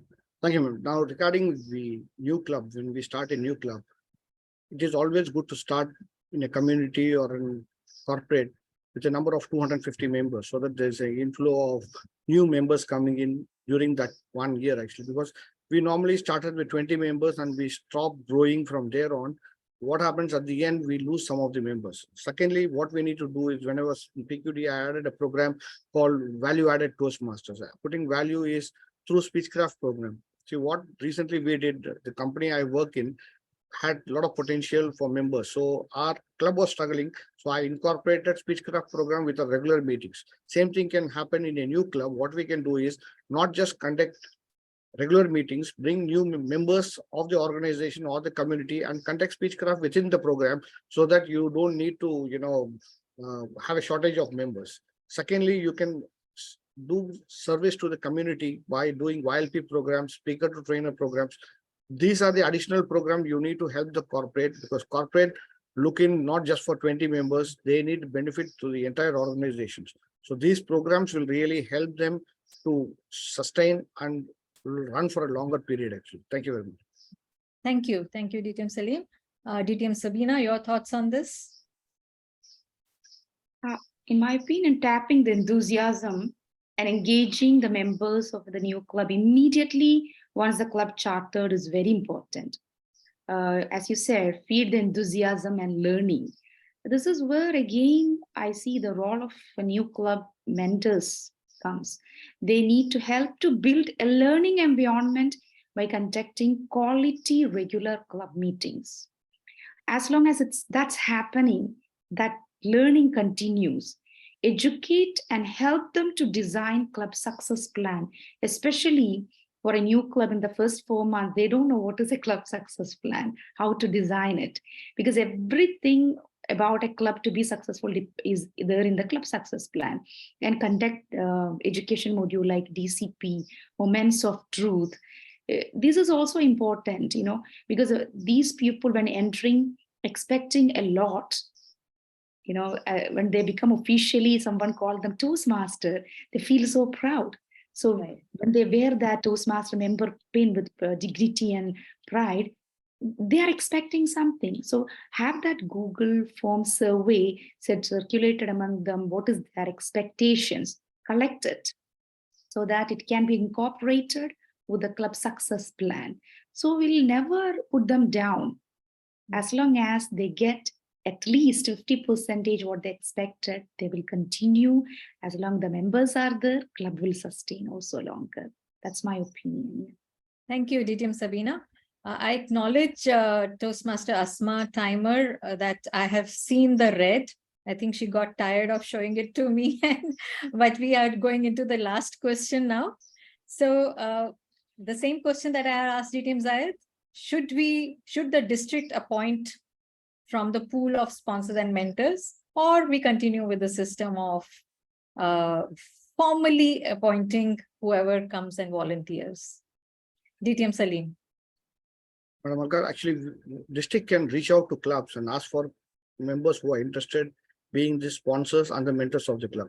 But for the sponsors in particular, actually, it should be the members who are involved in the chartering along with the lead, actually, because we can't bring in randomly put a person who doesn't know the geography or the history of the particular corporate or the community. So in this context, actually, the sponsor should be someone who is involved in chartering that club along with the lead, but the mentors can be appointed from the district, actually. One example, what I would like to say is that one of the leaders actually called me up and he said that I want to appoint a mentor, but he should be contributing at least for a year visiting the club. And that is Sanabis Toastmasters Club. And during those days, I remember DTM Jay Shankar visiting the club because this was appointed by the district again. So the mentor can be appointed by the district based on the requirement of the club, but the sponsors has to be the person who's involved with the lead action. Thank you very much. Thank you. Thank you, DTM Salim. I think that's a very good suggestion that mentors can be appointed by the district. DTM Sabina, your thoughts? TI does not have such restriction or rule who can be appointed by district, or clubs or members can come forward. Definitely districts can have a collection of qualified sponsors and mentors in ready. That's why Club Growth Director have a core team, and we advise the team comprises of sponsor committee chair and member committee chair who can oversee, the activities of members and sponsors, and even train, because we need more new members stepping into these roles also. So as Toastmaster Salim said, mentors, sometimes we need to consider qualified people, but sponsors, sometimes clubs and members who suit well with that new club may be a better choice than district appoint. This is my opinion about this thought. Thank you. Thank you so much, DTM Sabina, for those wonderful ideas. All to both of you for being patient when I took the liberty to ask only DTM Zayed first. Thank you so much. And now we'll open the floor to questions. I see one question from Toastmaster Dinesh. Does a mentor sponsor have to join the newly chartered club? Question to you, DTM Salim. So most of the cases, the sponsors join the club actually if it is required. Most of the community clubs, corporate clubs, the member of that corporate is part of the chartering process. So normally they join the club as a sponsor, but mentor, I don't recommend them to be part of the club actually, because what happens is that then they take up the role of the president, the sponsor becomes the vice president, education. This one, what happens next year, there's a vacuum when they leave actually. So in my opinion, the sponsors, normally they take up the role within the club, but mentors shouldn't do that, because they should, train them and make them self-sustain actually. Thank you very much. Thank you, DTM Salim. That's a good suggestion. However, I remember in district leader training, one of the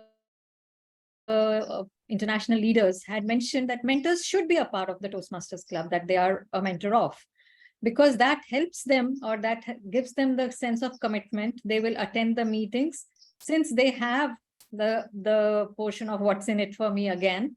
So that's their recommendation.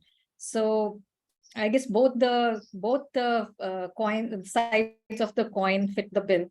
DTM Sabina, what do you think about it? It's up to the club members of the new club. We cannot compel or push. It's again, free. TI doesn't have any such rule also. Even TI recommends mentors should be a member. See, in District 116, we always believe hand-in-hand support. And we get a lot of mentoring from our past district directors and leaders. We believe strongly in the mentoring concept. So mentors or sponsors being part of the club as a member, it's always benefit. That's what I saw from my experience. Nothing goes wrong if they are a member. Their support will continue. Yeah. So it's up to the club to this. Yeah, club. Yeah. Thank you, DTM Sabina. Do we have any other questions? Any more questions? So I guess this session has been very crystal clear to everyone. They have no doubts about it. What are the sponsors and mentors' duties and responsibilities? So do we have the trio here? Okay. So Khalid, DTM Khalid is saying, secret to be shared by District 116. Sabina, secret of success. Yes, 116 is always the first district to be smedley distinguished. Always, every year. District 116 is known for the camaraderie of members. We have the we are always connected. The power of communication makes us to make it easy actually. Qatar being a small country, and we are having 122 clubs so far. What I noticed, everyone, regardless of their position, we believe we all are members, that friendship, camaraderie is always there, and we are connected by one way or the other way. If you go to a shopping mall, you will see someone. If you go, and we organize a lot of outings as a Toastmaster, like cultural programs, success parties, go dog cruise celebration, meeting sometime in a dog cruise. So that maintaining the connection and communication is the secret of District 116. Very well said. Thank you so much, DTM Sabina. Yes, that's the best part of Toastmasters. It has given us all a network of friends who are, some of them are like family to us. So this is, I have another question here to DTM Salim. Do you wish to share the success story of St. Paul's Toastmasters Club? Yeah, that is always there. Actually, St. Paul's Toastmasters, we always cherish about that club because that was the first lead we got, and we sent the charter papers during the beginning of the term. And throughout the term, we have been, struggling to charter that club, and that exactly happened on the 30th of June. Why I mentioned is that we had reached out to the pastor or the father, myself, DTM Khalid Abdullah. We went to them and we explained what benefit, apart from these 20 members, would get the community, the church itself would get. Actually, I think that was the secret behind it, actually, and that really made us charter the St. Paul Toastmasters. And we really thank that the pastor agreed for that. Actually, because of that, we have so many leaders from St. Paul Toastmasters Club. Thank you very much. Thank you, DTM Salim, for sharing that story. Would any of the panelists like to add something to whatever they have already said about new club sponsors and mentors? I just want to tell something about this process or the steps that TI have suggested or recommended for chartering new clubs. Sometimes we don't need to follow all the steps sometimes. The demo meetings, initiating the initial chat, it depends on the power of the lead or how influential you have the connection with the lead. So sometimes don't overdo things, make it simple. In my opinion, Toastmasters is a sincere and simple program. Make it very comfortable with people. They also, as Dr. Ralph C. Smedley say, we learn the best in moments of enjoyment. So always have that element. Then you will see the chartering of new clubs and taking the clubs further in next 1 or 2 years as a successful club is much easier than we think. And take it as a passion. And I encourage all members of District 20 and all members in this meeting to come forward, step in to take that role of new club sponsor and mentors, and to challenge yourself and know new interpersonal skills developing in you. Thank you for giving this opportunity to be part of this panel discussion. I also learned a lot from this discussion. Very, very well done. Congratulations. Thank you, DTM Sabina. Yes, it's a very valid point that we need to be flexible. Yes, these steps are all suggest whatever works for us, whatever works for the club is the best. So that's where we end this short panel discussion. Thank you so much to our panelists. And I would like to say one thing to all those aspiring to be the sponsors and mentors. You are an exclusive club of members if you are planning to be a sponsor or mentor. Because in a year, in a district, how many new clubs are formed? 30, 40? So you are part of those 80 sponsors or 80 mentors out of 5,000 members in the district. You are an exclusive leader. You are a communicator par excellence, and you are a valuable asset to the district. Yes, DTM Salim? Only one final thought, actually, because most of us, when thinking of chartering the club, think about will it sustain after a year. Please don't think that. keep charting the club. Actually, you don't think that will this sustain, because a lot of members would say that we already have losing clubs. Why are you charting new clubs? It's not the case. Actually, this is a process. Okay, when there is birth, there is death also. So there should be, this process has to continue. We cannot think large ahead and say that no, we shouldn't charter a club because some of the clubs are dying. Not like that. Actually, the process has to continue. That's it. Thank you very much. Thank you. Thank you for clarifying that. Yes, that's why that question I had asked, and all the panelists, I'm happy to say, all three of them said that it's not that sponsor or mentor could have done something better. It's an organic part of life. Some clubs remain, some clubs die, some clubs continue very healthy. So it's nothing that sponsor or mentor could have done, or there is a mistake that they did, or it's nothing like that. So we do our duty to the best of our ability. That should be our aim. That's all. I would now like to thank both the panelists again for your valuable time and for valuable suggestions. I would like to, before I go from off screen, I would like to ask DTM Mona, because I think I still have a little time from the Q&A session. So I would like to ask DTM Mona, what advice would you have for the sponsors or mentors? Thank you, DTM Alka, and thank you for the opportunity. Actually, I was going to ask a question here, but if you allow me to share, I would like to have an advice from the expertise here. Now, in our journey in Toastmaster, we have also, we face something like, especially for corporate clubs. When we come to corporate clubs, we get I know that the best number of to charter a club is between 35 to 40. This is the maximum. But sometimes when coming for corporate clubs, we can get more than this. We reach to the hundreds. So what is your advice here? So that's a question to DTM Salim. Madam Mona, actually, I know what you're referring to, because when you look at an organization of members of 2,500, there is a huge potential of, having more members. Actually, in my opinion, you can start with 30 members, but we need more members, because there's one single catch here in corporate clubs.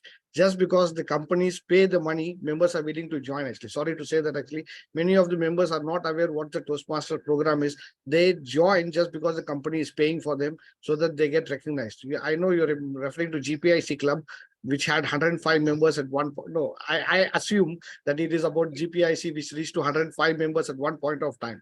My only suggestion is that you start with 25 to 30 members, like what we tried with Ashtaf Toastmasters, YK Almoid Toastmasters. You continue doing speechcraft programs so that the members attend the program, see what is exactly the program, then they should join. In my one more suggestion is that I wouldn't recommend corporates paying 100% of membership fees, whereas the members should contribute a bit of fees so that they feel responsible. Then there you will see there is a latency in members taking up the membership there. So that's only my suggestion. Actually, if you have 100 members, yes, I know Annadatta Murli had one club with 100 members. Actually, I think so there are possibilities, but we shouldn't exploit these things. We should try to limit our membership, and members should join seeing the benefits. I remember Alba Toastmasters Club initially when we started in 2004. Saw a huge potential, and members joined because we created champions and potential leaders and trainers. Actually, so members should see the success, and then they should join. This is my humble opinion. Thank you very much. Thank you. Thank you. DTM Mona, would you like to continue something? Now I come to your point when you say what is my advice. My advice here is just don't concentrate on one lead. Always go for more than one lead, and start it from the first quarter of that term, because this is the golden quarter that we call. And don't expect that whenever you knock the door, you will have an answer. Sometimes the answer will come a little bit, maybe not in your term, but there should be some continuous on following up with the with the leads that already you have. Share these leads with your council and let them be involved with you. And a teamwork much better than a personal work. This is what I always believe. So you will create here leaders with you. You will have more than one idea, and you can get also more than hand with you to support. So by this, and then the celebration would be as a team celebration is much better than only a personal celebration. So you draw the smile on your team faces, in your team with faces, and also the community. So this is my advice, and thank you for our guests here, DTM Sabina from Qatar, and DTM Hamad Salim, the person that we always learn from. Thank you so much, and back to you, DTM Alka. Thank you, DTM Mona. Thank you for that insightful response, and also the question that was very helpful to understand for many other people also. I see a hand raised by Toastmaster Irfan Faruqi. Yes, thank you very much. I'm from District 122, Pakistan. Just wanted to share one thing which was under discussion here. I was the president of the corporate club Century Paper here. And one thing, we don't pay 100% from corporate side. Instead, we charge $25 to the employee, and the rest is paid by corporation. This results in bringing only those to the club who are really interested, because a free meal is of no value. So they pay partly from their pocket and they get the interest. The other thing happened that when we grew up, what happened was that we didn't go for 40, 50 members. When we were able to get 40 members, we created a new group. Now within our Century Paper, we have two clubs. One is Century Paper, the other is the Centurion.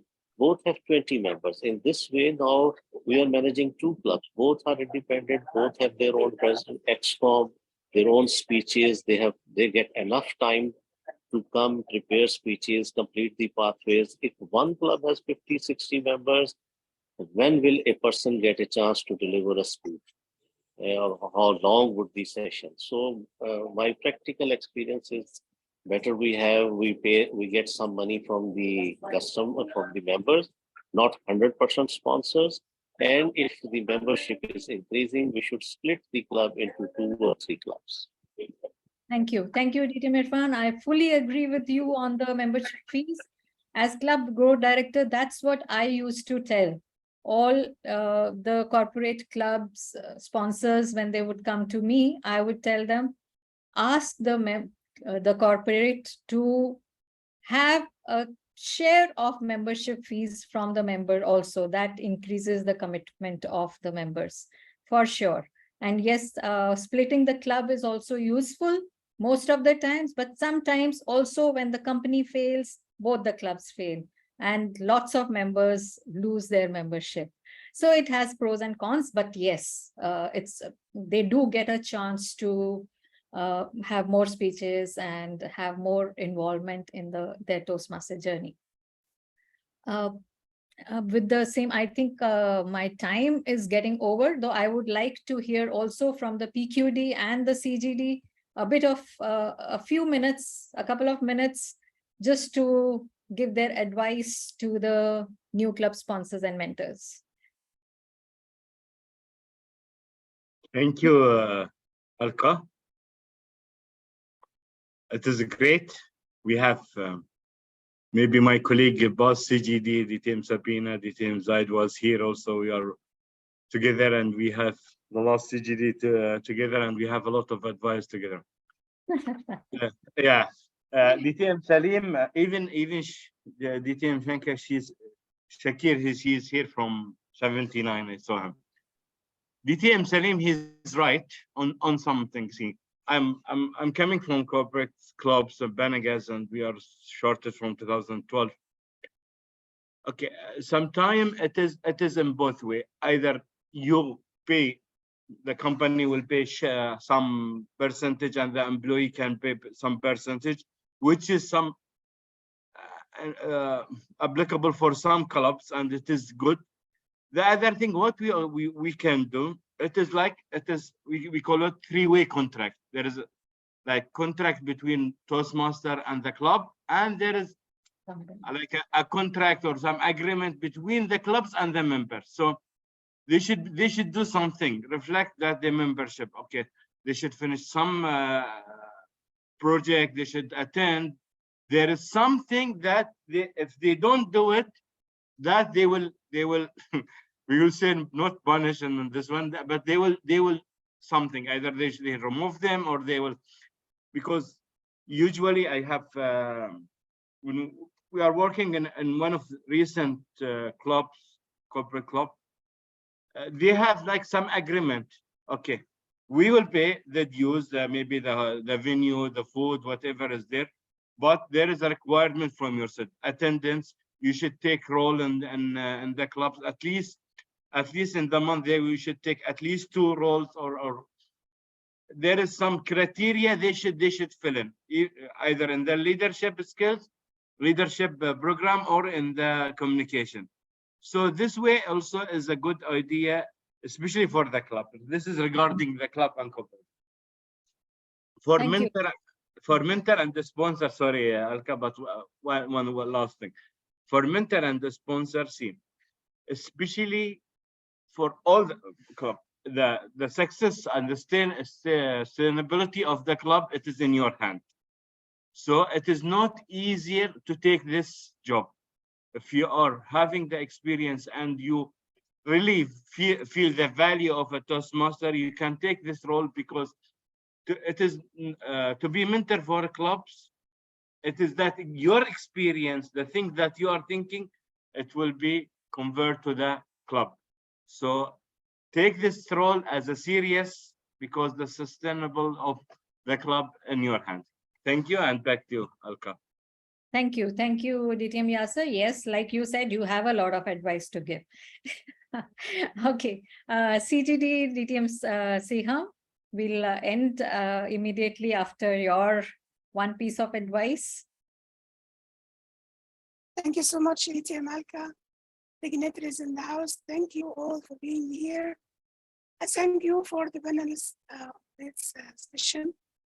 Really, it's amazing, and we got a lot of information. I have only one advice and one suggestion. One advice for the sponsors and mentors, that don't look at this role as something you do in order to get the DTM. Look at the sponsorship and the mentorship as a part of your growing as a Toastmaster, as a real experience. What are you going to add to you? How are you going to make it differently, to feel that you add also to the role? So if we think about it like this, we are going to be absolutely successful in our role, and we will sustain the success of the club. What I am suggesting is, why don't we have a pool of seasoned members that are right now, or are willing to be sponsors and mentors, to train new generation to be sponsors and mentors, like sponsor and mentors pool, to train others in order to have a bigger base of mentors and sponsors for any new clubs. That's it, and thank you so much. Over to you, Diti. Thank you. Thank you, DTM Siham. That's a wonderful idea. So individual one-to-one mentoring by a senior experienced Toastmasters for the new sponsors and mentors. Wonderful idea. We have one more question from Dr. Asha. Any of the panelists, DTM Sabina or DTM Salim, could take it. Can a member be a sponsor and a mentor at the same time? Yeah, of course, yeah. Yes. Dr. Asha, a member can be both a mentor and a sponsor, no problem, as long as he or she can contribute and allocate the time. Yes, yeah. For the same club, or can be for 2 clubs, different Any clubs? number of Same any club. number, actually. For the same club, it can be, or different clubs. It's up to us, you know. Toastmasters, as we say, there is a lot of flexibility. It's for example, for a same club, if you want to be a mentor and sponsor, you can be. We had that incidence in District 116. And So, even for different clubs, they can be. Different clubs also, and you can be mentor of many newly chartered club, many of them also. I remember I used to take these roles to see myself how I'm challenging myself. Yeah. But do you have to be a member of them all the time or no? No, not at all. Not at all. Even that you can be sponsor or mentor of a newly forming club in another district also. This is also allowed by Toastmasters International. Yeah. Even in Kuwait and Qatar? Anywhere, as long as that club is under the Toastmasters International. We had one club in District 116, new club. One of the sponsors were from US. It was an online club. It is allowed, yeah. You can take it's all how these sponsors and mentors blend with the newly forming clubs, how well they can support the clubs. That's more important. You know.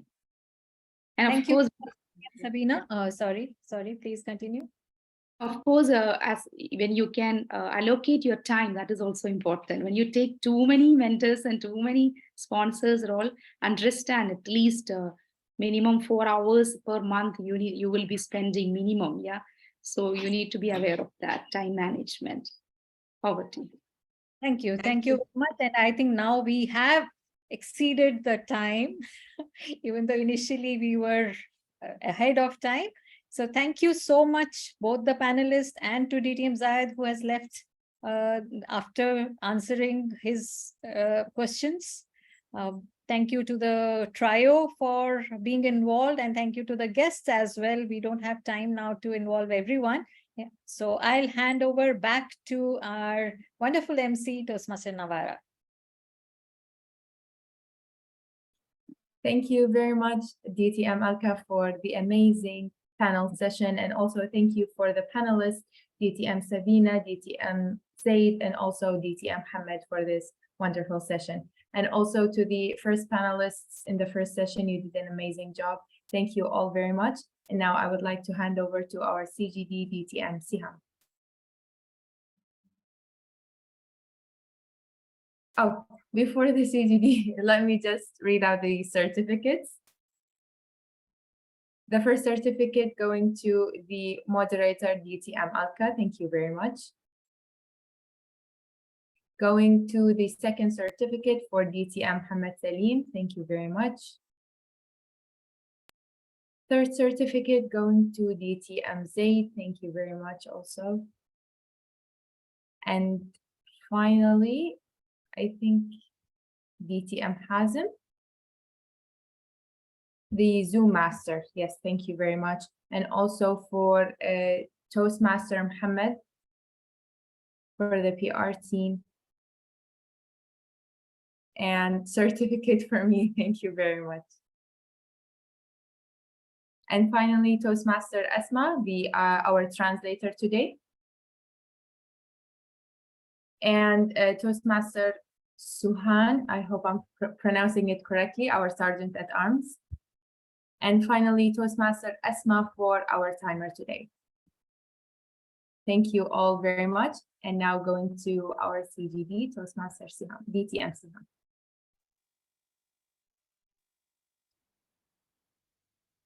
Thank you so much, our MC for today. Amazing job. And thank you everyone for being here today. And let me adjourn the meeting. Can we please stop the record? Hazem?